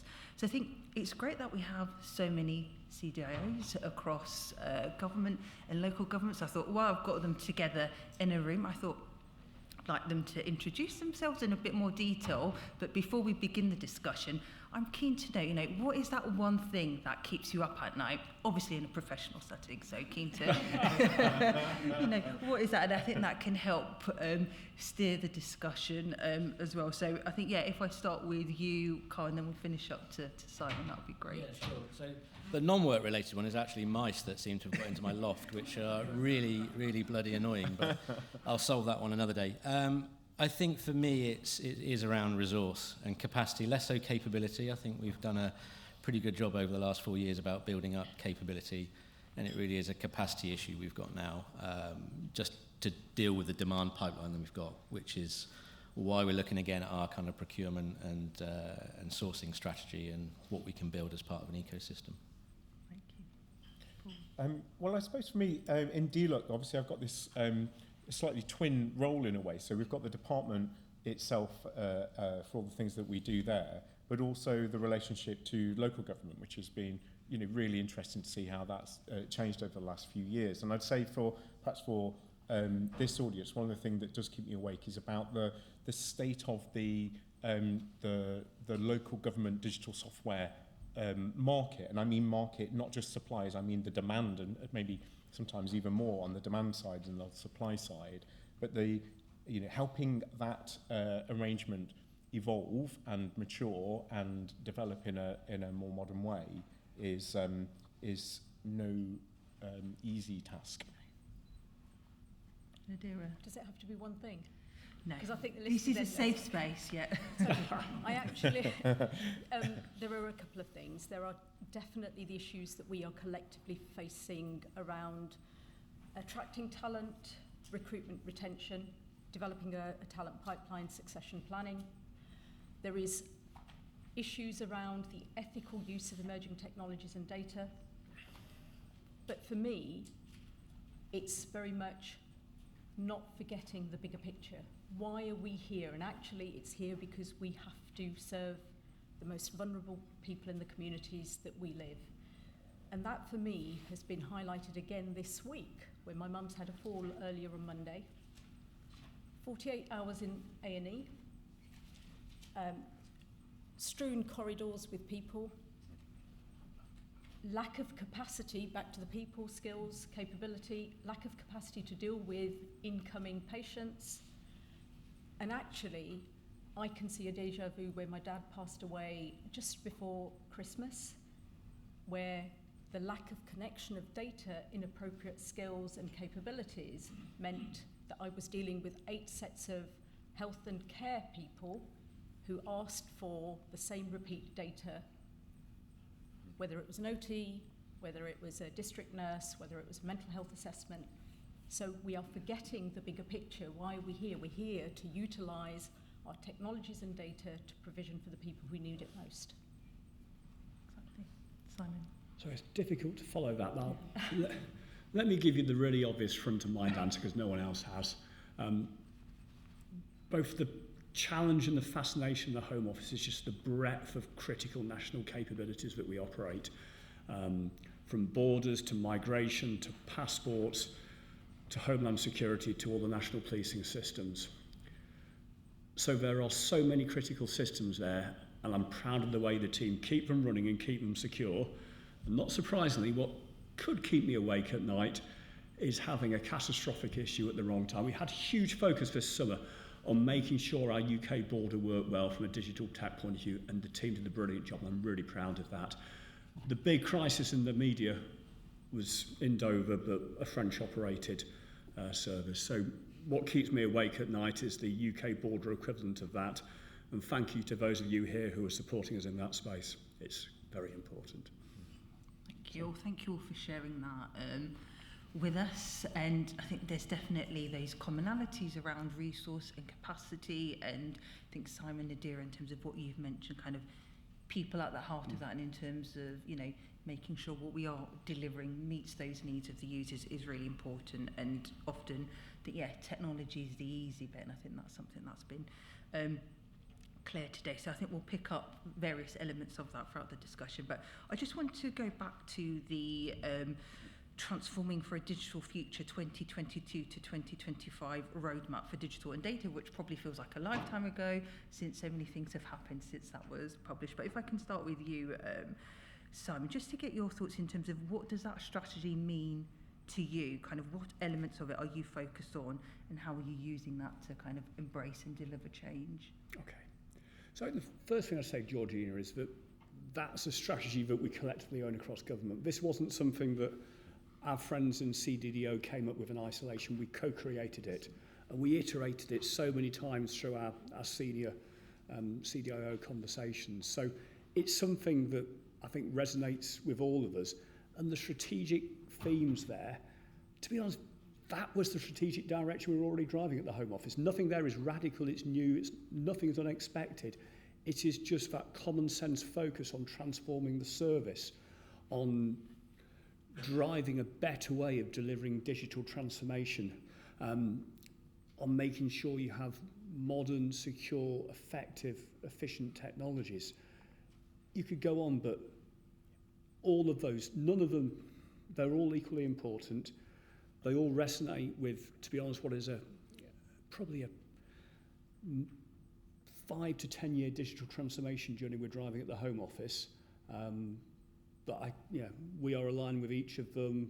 We help create it, and we look forward to driving our elements of it to take us all forward in that direction. Yeah, so formalising that, I was going to ask Paul Carl if there was anything you wanted to add to that. So I think from my perspective, so exactly as Simon said, it's a collective endeavour, but I think the thing for me is it's not a radical shift in the direction for the places that we're going in the department, but what it is a really welcome, visible sign that reflects the changes over the last little while, which is that the centre of government is back in a sensible way to support us on digital and technology change, because some things we just can't shift from our own departments. Sometimes it is a collective problem. So, example of that is one of the themes on the strategy is something like business processes working for digital. I forget the exact wording of it, but it's things like, as we do our recruitment processes, as we do our business cases, as we do the ways in which we assure for program delivery, in the recent past, some of those methods of doing that have sometimes felt like they were working against effective digital working rather than in tune with that. And to have that reflected back, and for the centre on our behalf fighting to improve those things in a sensible way, might sound a bit boring, but honestly it's the most important thing to be able to, for us to remove friction in the system and to make us more effective of doing what we want to do. So, you know, it's really welcome from my perspective. I think there's questions of what goes further than that. You know, some of the things that, in fact, Tom was just talking about earlier, is once you start to provide some of that backbone, not least on data, on some of the technology work, you can see what the generation after starts to look like. But I think for where we are now, very welcome. The only thing to add to both what Paul and Simon have said is I think it presents a real opportunity for even more collaboration. You know, collaborating on the document itself, I think there's collaboration happens across government. I think we're all at different stages. So when I look at my legacy problem, which is pretty much non-existent, I'm quite pleased and happy with that, right? Because we're all in the cloud, don't have a data center, et cetera, et cetera. So it feels like we're in a really good place. And we're looking at how do we partner with other organisations and kind of share our learning. How do we learn from others about what we're doing in, because they're at a different space that, you know, in other areas that we're not. So I think that's, for me, is the kind of the other build on top of that, is how do we make more sense of the different positions we're in and then use that to our collective advantage. Great, so helping to reaffirm that commitment and enable that collaboration. I guess if I can take us all now from the strategy to future gaze slightly to say, you know, if we were now in the smarter state, what would, you know, ideally you do differently from innovation to procurement? So it's quite a big question. I guess it is a bit of a wish list. If I could start with you, Nadir, I guess in terms of, we talk about the smarter state, but that's not just for, you know, central government, local government, social care, you know, third sector, everyone across, you know, that place. So, you know, what would your ask be? Absolutely. And really just kind of picking up on the earlier point now around the strategy and its interpretation for us at the local level, it's very much about how do we translate into practical deliverables and outcomes. We've seen, certainly since the response to COVID, that place-based outcomes and the importance of localities and ensuring that we can help with health and well-being for all, economic, social, economic growth, really the kind of productivity and improved enjoyment for people in place is of utmost importance. So in response to your answer, from our perspective at a local level, Georgina, and building on some of the points that have already been made, it's how do we utilise the innovation to help with the modernisation of public service delivery? How do we utilise the emerging technologies, the investment that we've made to date, so that we can realise greater benefits? How do we utilise data insight more effectively to help make better informed decisions such that the limited resources that we have are utilised in a prioritised, effective way? And how do we build on some of the work that we're doing, as in prevent the kind of reinvention of the wheel? So if we need to develop a business case to secure X, how do we centralise and create repositories that enable the same information to be utilised, locally adapted, adopted, and help with some of the pace and scale of change that we need to adhere to? From a procurement perspective, I think, you know, for our supplier partners here in the room, how do we help create additional social value at a local level? And I know that seems to be a bit of a buzzword, but, you know, back to the point around capacity and capability, if you have the expertise and specialism, how can you help facilitate, foster different working practices to really pump prime some of the work that we're doing? And there was a point made in the audience earlier around bureaucracy and it just taking longer. If we can do the market engagement earlier, as was discussed, it's a real opportunity for you to showcase the art of the possible to us. How do we then capitalise on that and move forwards? Some, real clear ask as well to suppliers in the room. Thank you, Nadira. Paul, if I can bring you in it in terms of, you're quite unique in your role in terms of you're leading the digital transformation of the department, but you're also working directly with local authorities as part of the local digital declaration. in the local digital unit. Are you seeing similar things to what Nadira mentioned? Yeah, I think a lot actually. I think if I'm thinking about what does that next generation of stuff start to look like? Where does this go from where we are now? Is like, well, the answer is we're already doing some of those things. We always are, right? And I'd pull out a couple of things related to data, because we were talking earlier about the one login system and personal data within services. But I think there's another couple of things for me. I think one is I'm still surprised how little we see of the sort of classic government as a platform stuff. So not just thinking about just services that live within government, but as when we start to expose data or other aspects of the services to a wider set of people who can build digital services on top of that. Some of the work we're doing on planning reform with local authorities and with the planning inspectorate, and there's a whole system level reform there, is starting to kind of have that, getting a system that's less about uploading documents and more grounded in fundamentally data and digital services.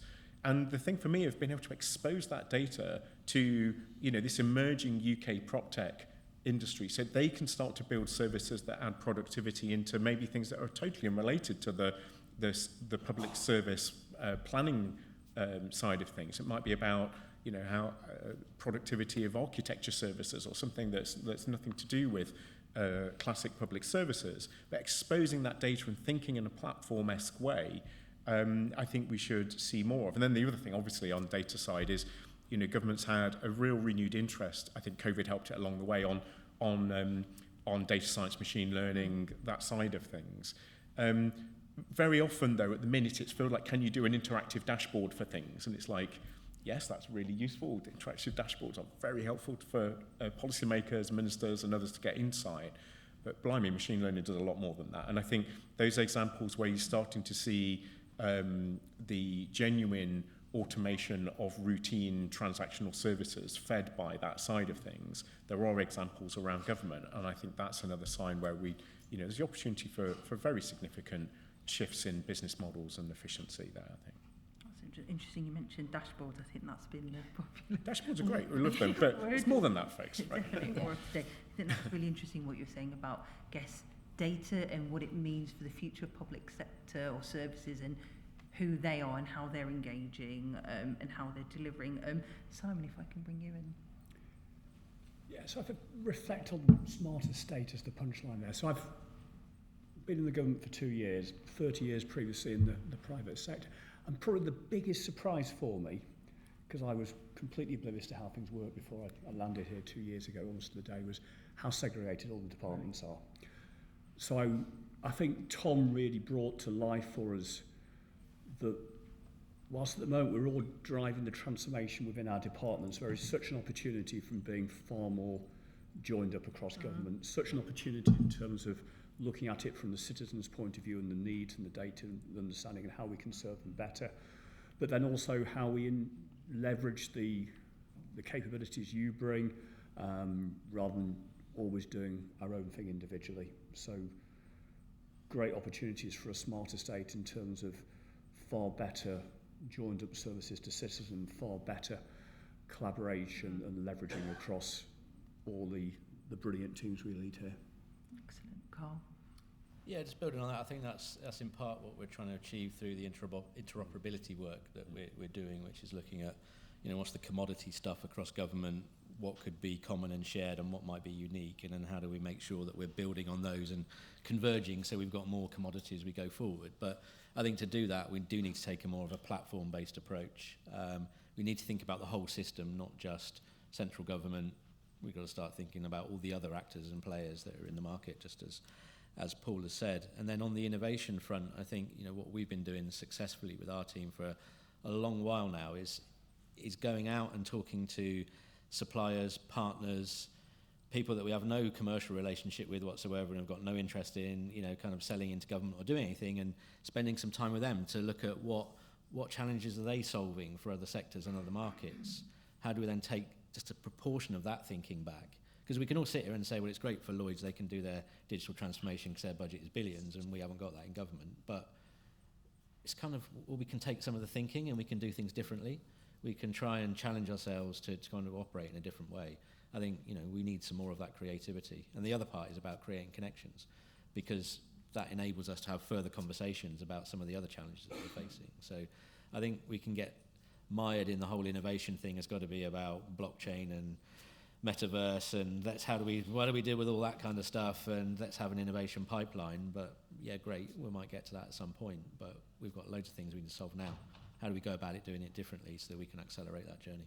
Excellent, and great to hear you are doing that, you know, early market engagement before it's even going to tender, starting with what the problem or the art of the possible is. Yeah, and I think, you know, conversations earlier is I don't have a £500 million budget to do some R&D into something, but plenty of people in the room do. So why aren't we leveraging some of that thinking? Why wouldn't we do that? Yeah. We might not even be looking for, it might not be early market engagement, it's just having conversations about similar problems and challenges. And I think that's the key thing. Often we have conversations with suppliers around the technology. Technology is interesting, but what problems are we solving? Absolutely. You know, there's hundreds of bits of technology I could be spending things on, but it might not actually solve my problem. And Georgina, can I just come in on that point? I think absolutely, Carl, and I think certainly from our experiences, it's user-centered design was mentioned earlier, right?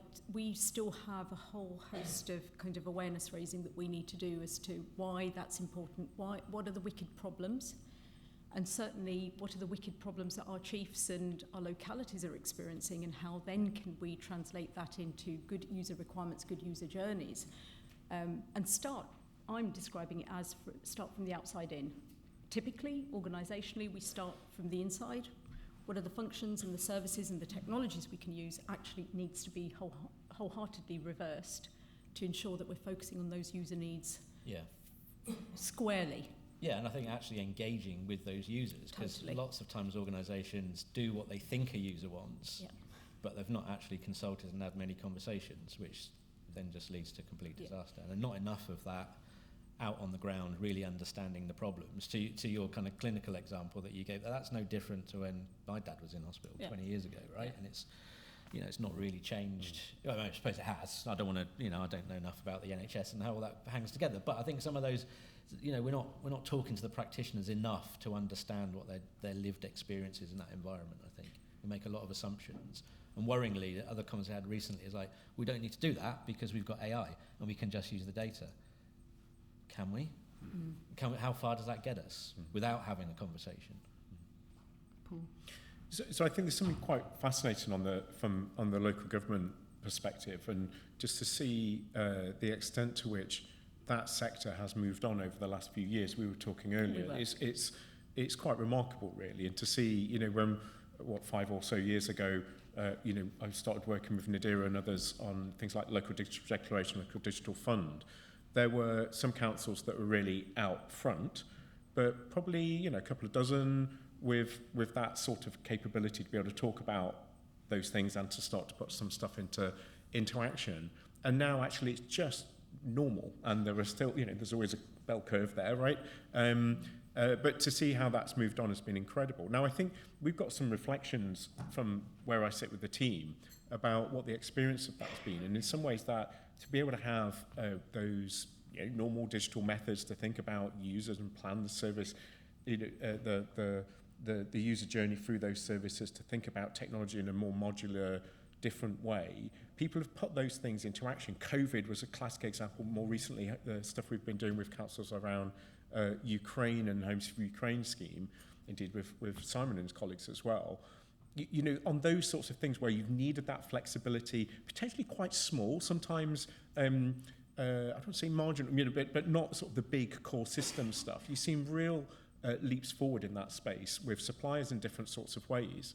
What strikes me, though, in the local government market, and I think this is true for a number of those decentralised markets that you see across the public services, I'm sure there's equivalents in, say, policing and health and education and other sectors too, is that actually the big core systems haven't changed that much. And there's often, you know, a very small number of suppliers, and the way that those things are procured within the public service organisations, it's more just like that's the thing that we use, and it goes through a different sort of cycle than with the digital teams. And it feels to me that some of the changes we're seeing in local government, I mentioned the planning, reform work, but also I think things like how you see the work on the Drupal project, so just a tool that some local authorities and others, of course, use to build their websites, essentially, but councils coming together, doing that, and actually some of those fundamental bits, they're sort of open source, and now we're seeing a market around that, so people can buy that as a service from for-profit companies.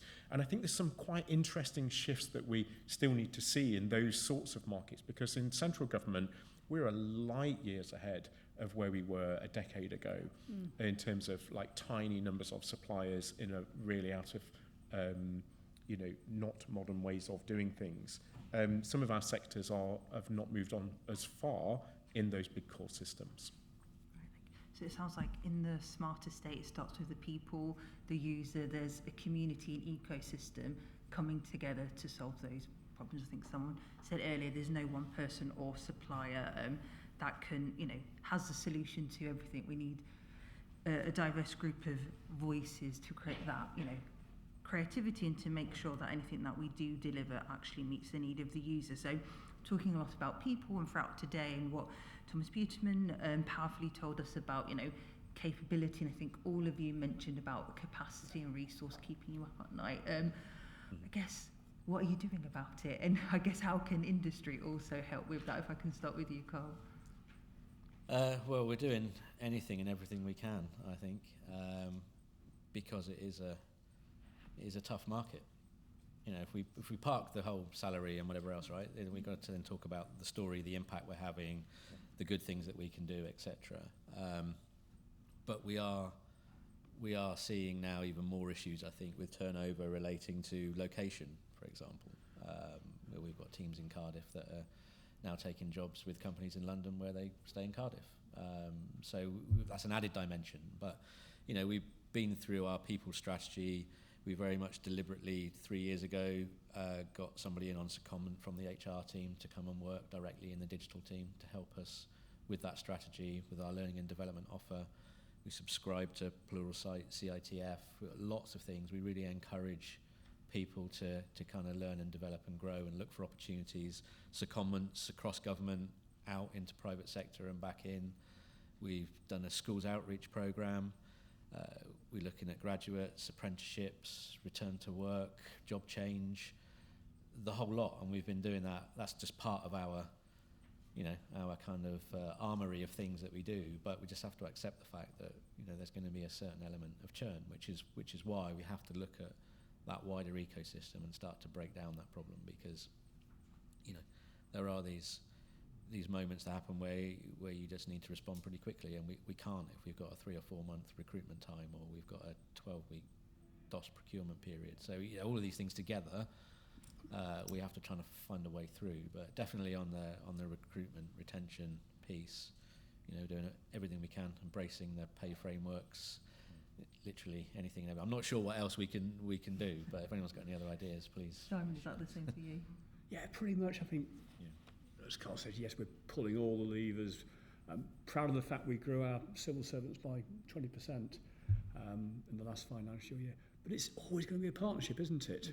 I'm proud of my 2,000 plus civil servants, but I get huge value and comfort from the 3,500 of your people that work with me. And I cannot succeed without those teams working together brilliantly and working with our business stakeholders brilliantly. So there's no one answer. You have to pull the levers to build your own capability, but then have a very large number of brilliant partnerships with yourself, because I guess I gave you my first answer to what keeps me awake at night is bad things happening on critical systems.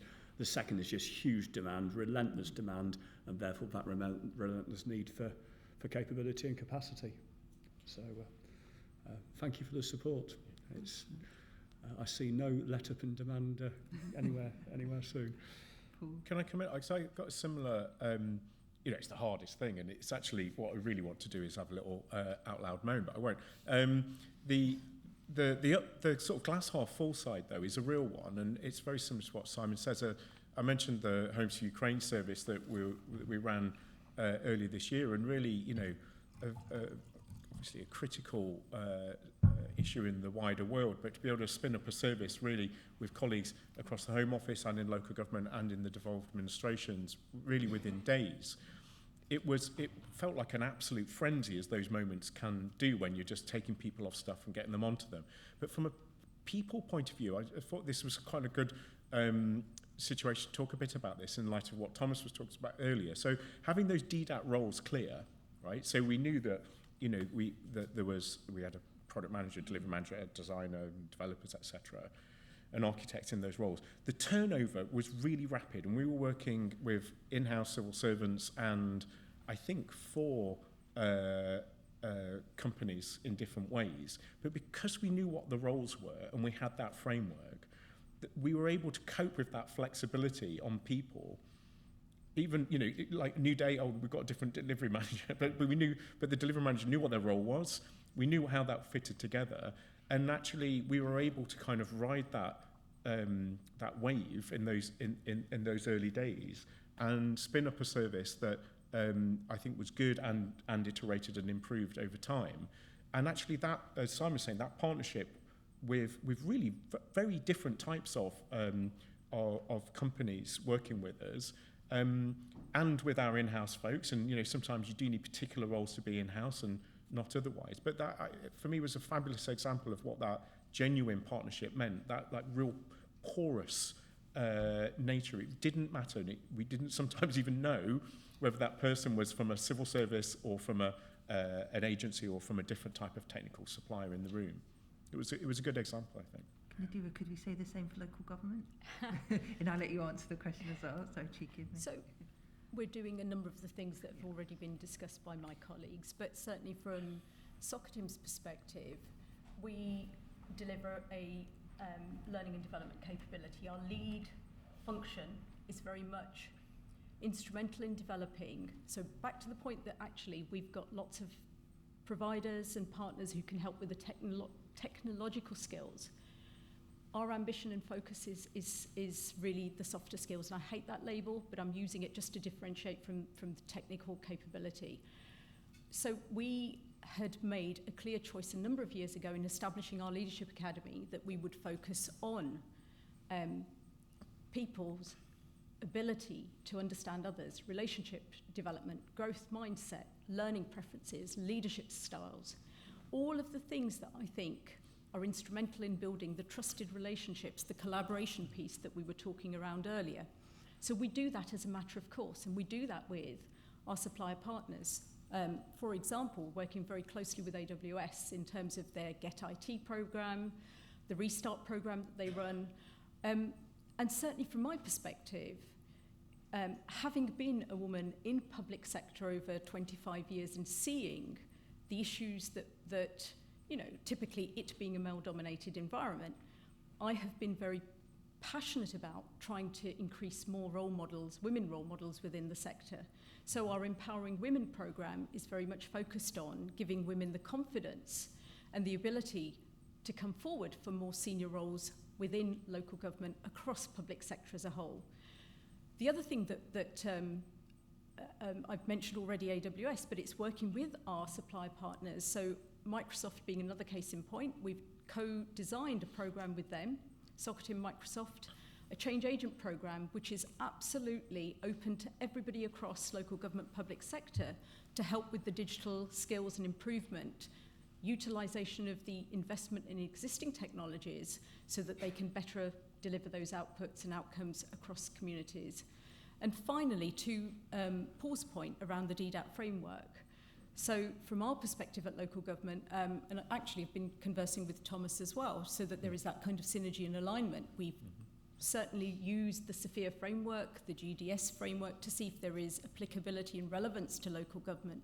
But a dedicated one-stop framework that will enable us to understand roles, responsibilities, job families, qualifications, a one-stop place where people can come in, understand what their options may be, returners, newcomers, those seeking seniority in a single place, which I think has been missing and a gap, certainly for people like myself who have traversed a career accidentally and just wondering if I keep my fingers crossed and apply for that, that will give me the next kind of career progression.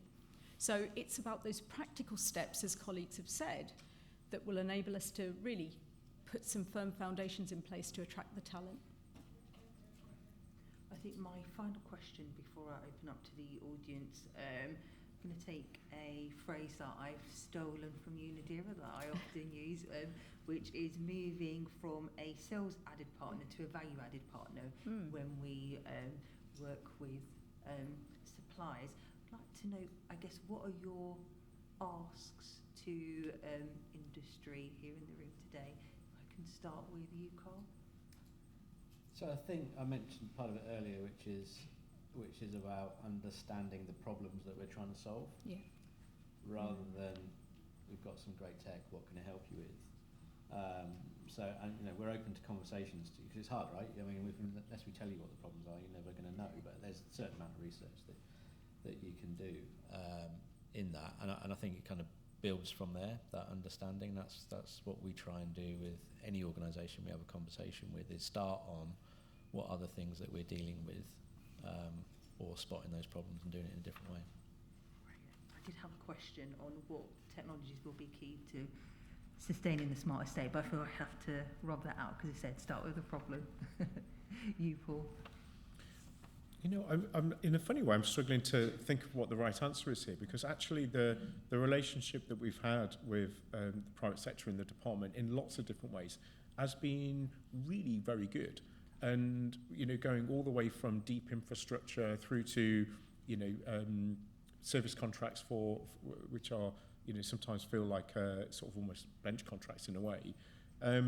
Now, it's not always the case, and obviously there's high points and low points, but it doesn't feel to me like there's much that's structural, that I'm like some of the other things that we were talking about earlier, where it's like, I've got a version for the stage, I've probably got a version to chat about in the pub as well. But actually in terms of from the supplier side, I think we get a great service, and I suppose it's always about the communication and the people that continues to make those things more of a success, and to manage the low points and to expand the good points. But it's one of those things that feels like that the other side, I don't know. But from where I sit, it's like actually that's a really healthy relationship and some really good work that's done. That's great to hear. And Simon, I know when you said you were thinking about your colleagues, you bring in industry as part of that kind of key partner. So I don't know if there's anything else that you wanted to add. So I was thinking on the train on the way down how best to answer this question. So let me tell you what I really value in the partners that I feel that absolutely brilliant partners for us. So 4 things. So first, and it's building I think on your point, Carl, understand us, understand the domain, understand our problems. So really build that knowledge and understanding and context. The second is collaboration. We've said it so many times. It was a great session before the break, but collaborate with us. The third is bring your best capability. Please don't bid for something if you can't bring the capability we need. I do see that too many times, so yeah, that would be my third one. And the fourth thing, it's that passion for delivering the outcomes that we need in the public sector. That goes so far. No, I like that, focusing, the value. And Nadira? Given that my colleagues have stolen all of my thunder, sorry, it's difficult going last, but what I would suggest is really building on some of these points, which is, help us see the art of the possible, help with the innovation piece, establish those kind of innovation labs where we can demonstrate what good could look like, what success looks like, so that we can utilise that to help raise the awareness. And I think there's something around us still not being intelligent clients. So whatever we can do to help facilitate that. And finally, just a personal plea with some of the work that we are doing with our supplier partners, help invest in our future leaders. If you can share your expertise and your know-how in those targeted ways, certainly the kind of programs that we run, we would welcome and reach out to you for your sponsorship in doing that. Back to the common aim that, Simon, you've just described in terms of have that passion to really make a difference across the sector and the outcomes for the people that really genuinely need them the most. Excellent, thank you. That was really useful. And now over to you, so if there's any questions or comments from the floor, they'll be roving mics again. So we've got some at the front. So if you could just put the second row at the front, Arch, thank you.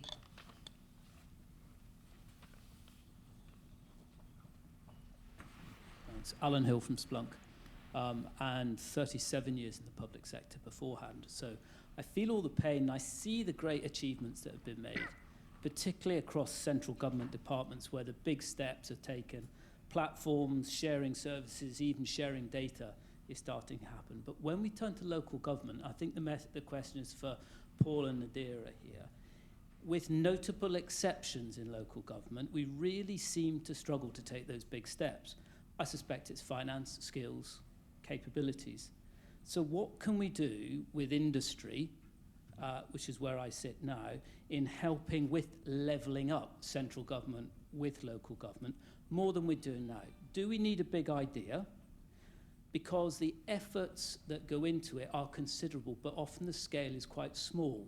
So for many industry partners, it's not worth the effort to do it. We need to change that, Dan. I wonder what your thoughts on changing that particular argument. Do you want to pick that up? Yeah, thank you. It's a good question. And it's something very much at the forefront of my mind and the team's mind in DLUG. I think the starting place for us was, say, like a number of years ago, we said, well, actually, together with folks in local government who are at the forefront of this, is when we look at the landscape as it was, and in some respects as it still is, are we happy with this?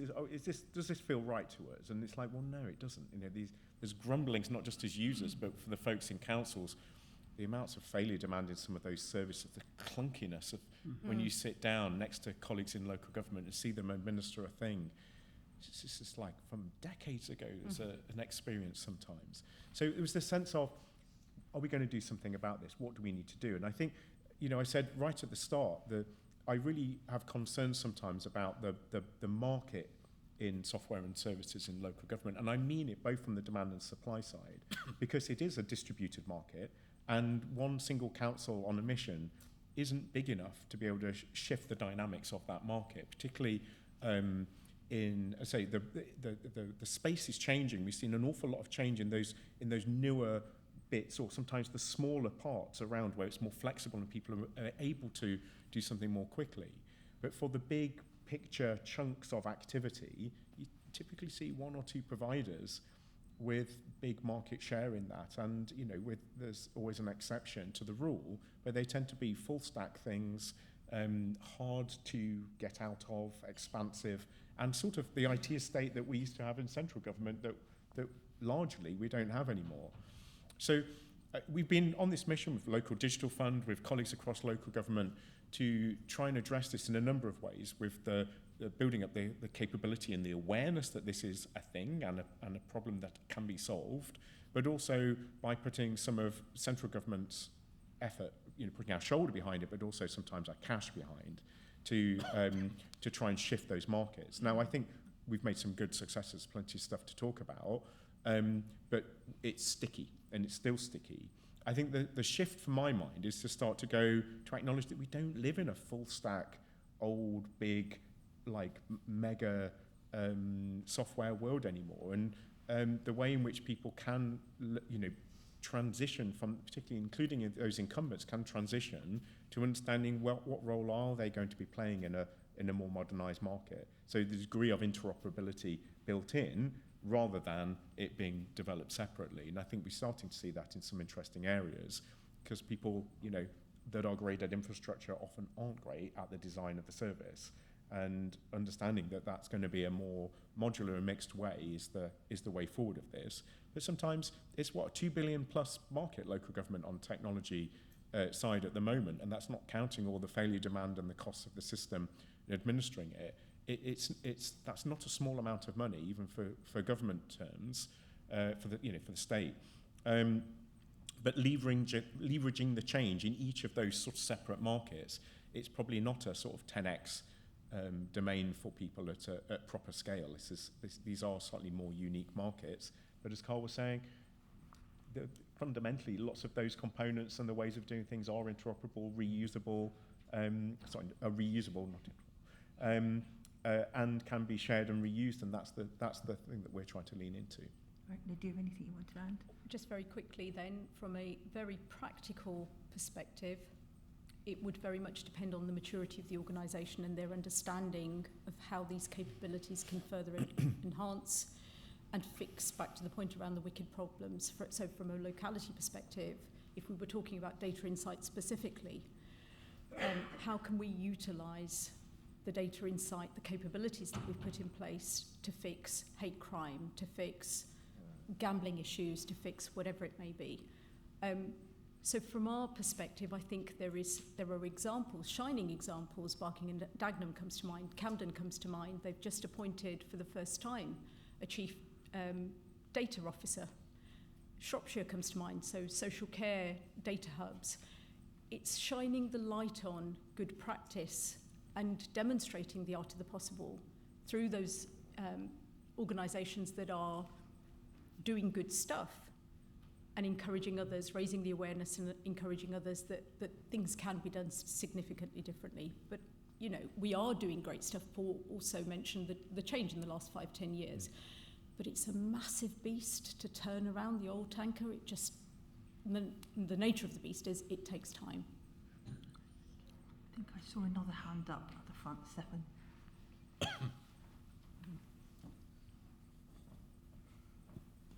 Thanks. Steph Webb from TPX Impact. I've got a hypothesis, but it's a very quick one and leads to a question, thankfully, that government is experiencing diminishing returns in terms of the returns on digital transformation, in part because of a lot of the low-hanging fruits already disappeared, the very simple transactional services, but also in part from the kind of gap that exists between DDAT and policy and legislation.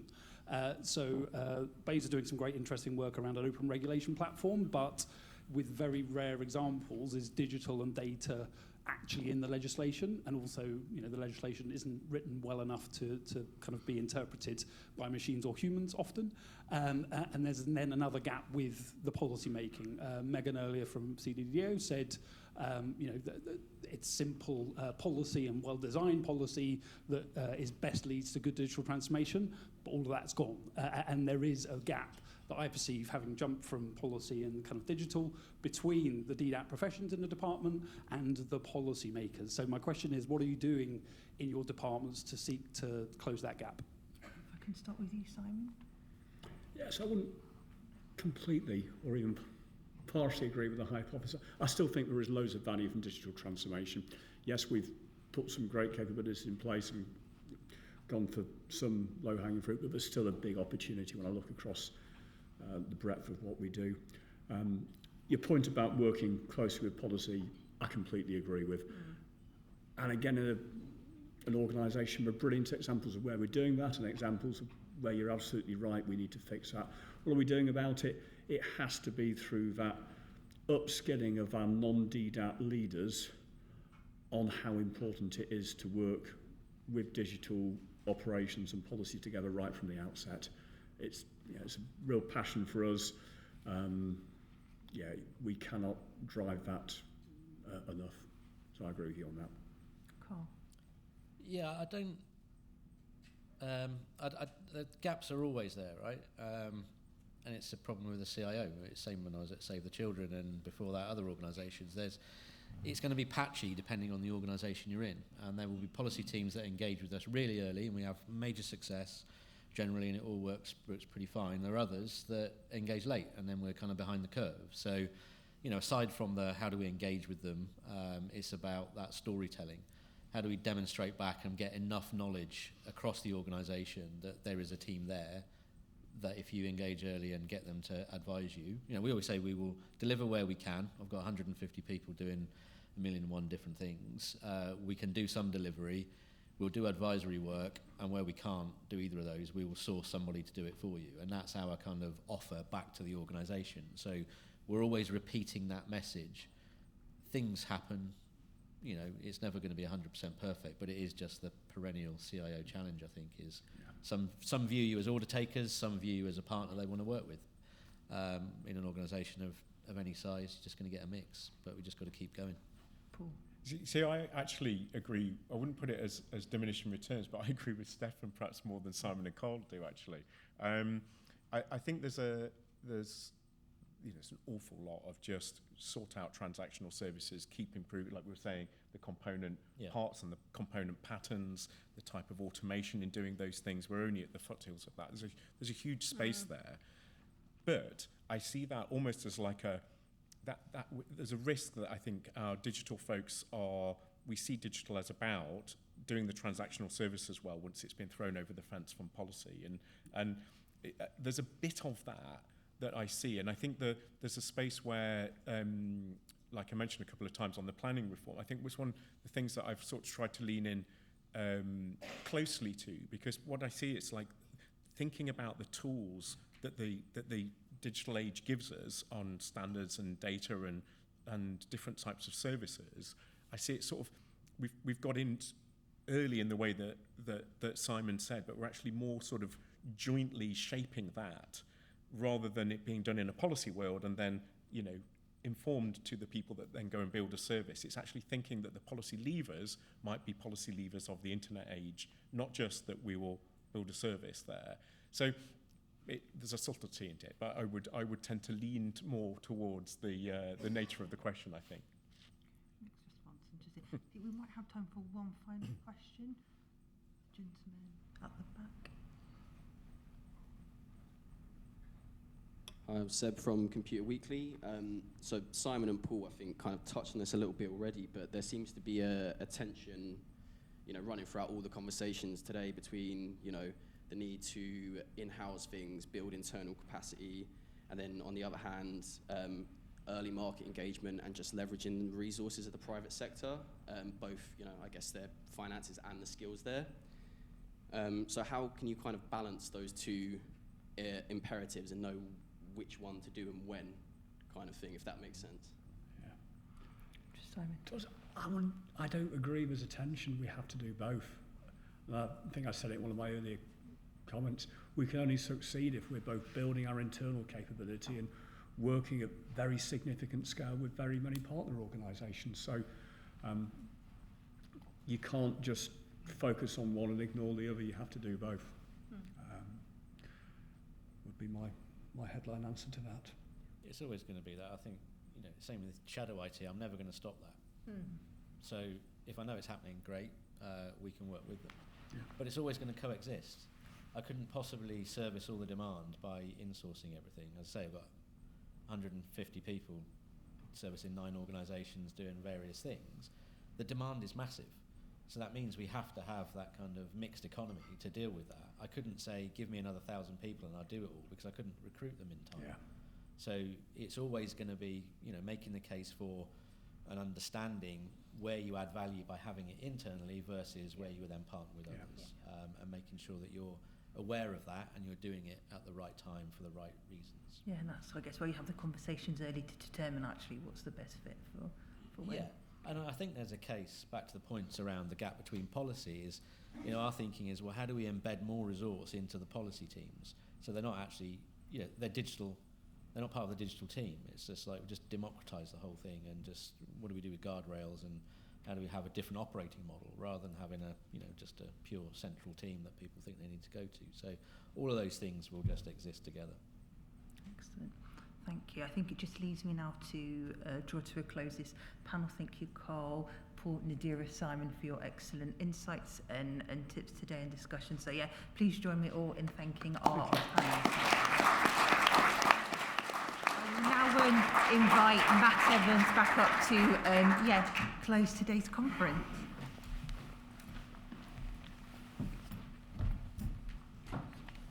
Thank you, Georgina, and thank you to our afternoon speakers. In my opening remarks, I said that I hoped you'd be able to take away a bit more knowledge, inspiration, and I know that certainly I have. Carl at KPMG kicked us off with the Great North Run, but also on continuous transformation and how actually being able to architect and sustain workflows sustainably can really lead to dramatic reductions in emissions, which I think is a something for us all to think about. Megan gave us, a pretty honest, I think, and really open picture of the challenges and opportunities that lie in digital for public services. Our panel with DEFRA and the GLA covered everything from Rivercraft, must be one of the best uses of Minecraft, through to the London data store. We heard from MaidTech and their love of dashboards, or that's what I wrote down at least. I think they might disagree. And then this afternoon brought us Thomas Beautyman from Cabinet Office, the challenge of sustaining a digital workforce, just short of 4,000 DDAT vacancies across public sector. So, great opportunity there, but huge challenge as well. Leidos introduces us to Aceonomics, which I think after the last 6 days, probably willing to give that a go. But more seriously about, the deep collaboration and the ability to use that, leverage that to deliver at pace. Tom Reed gave us, I think, really a fascinating chat into making services fit for the future. I think still a dream on whether we can legislate for us to read government emails, but you never know. And finally, closing panel gave us a great, great group of digital leaders from across government, but really I think that stress on beneficial partnerships, both within public sector, but also with the private sector, and the benefits that can deliver. So for me, lots of takeaways, lots of little things that will stick with me today, but the main takeaway really was that collaborative atmosphere between public and private stakeholders. Certainly in lunchtime and the breakout session, some real open and frank conversations taking place, and I hope that you will equally have something to take away from you today. Please do keep participating online in the hashtag TechUK Smarter State. Carry on that conversation and do engage with the wonderful TechUK team who are actually responsible for putting today on, not just Georgina and Heather, but the wider team, and obviously Royal Society for hosting us here today. So I hope you've had as an insightful and sort of eye-opening day as I have. But thank you as well to the audience, because you, along with our sponsors, are what make events like today possible. So thank you very much and have a good afternoon. Thank you.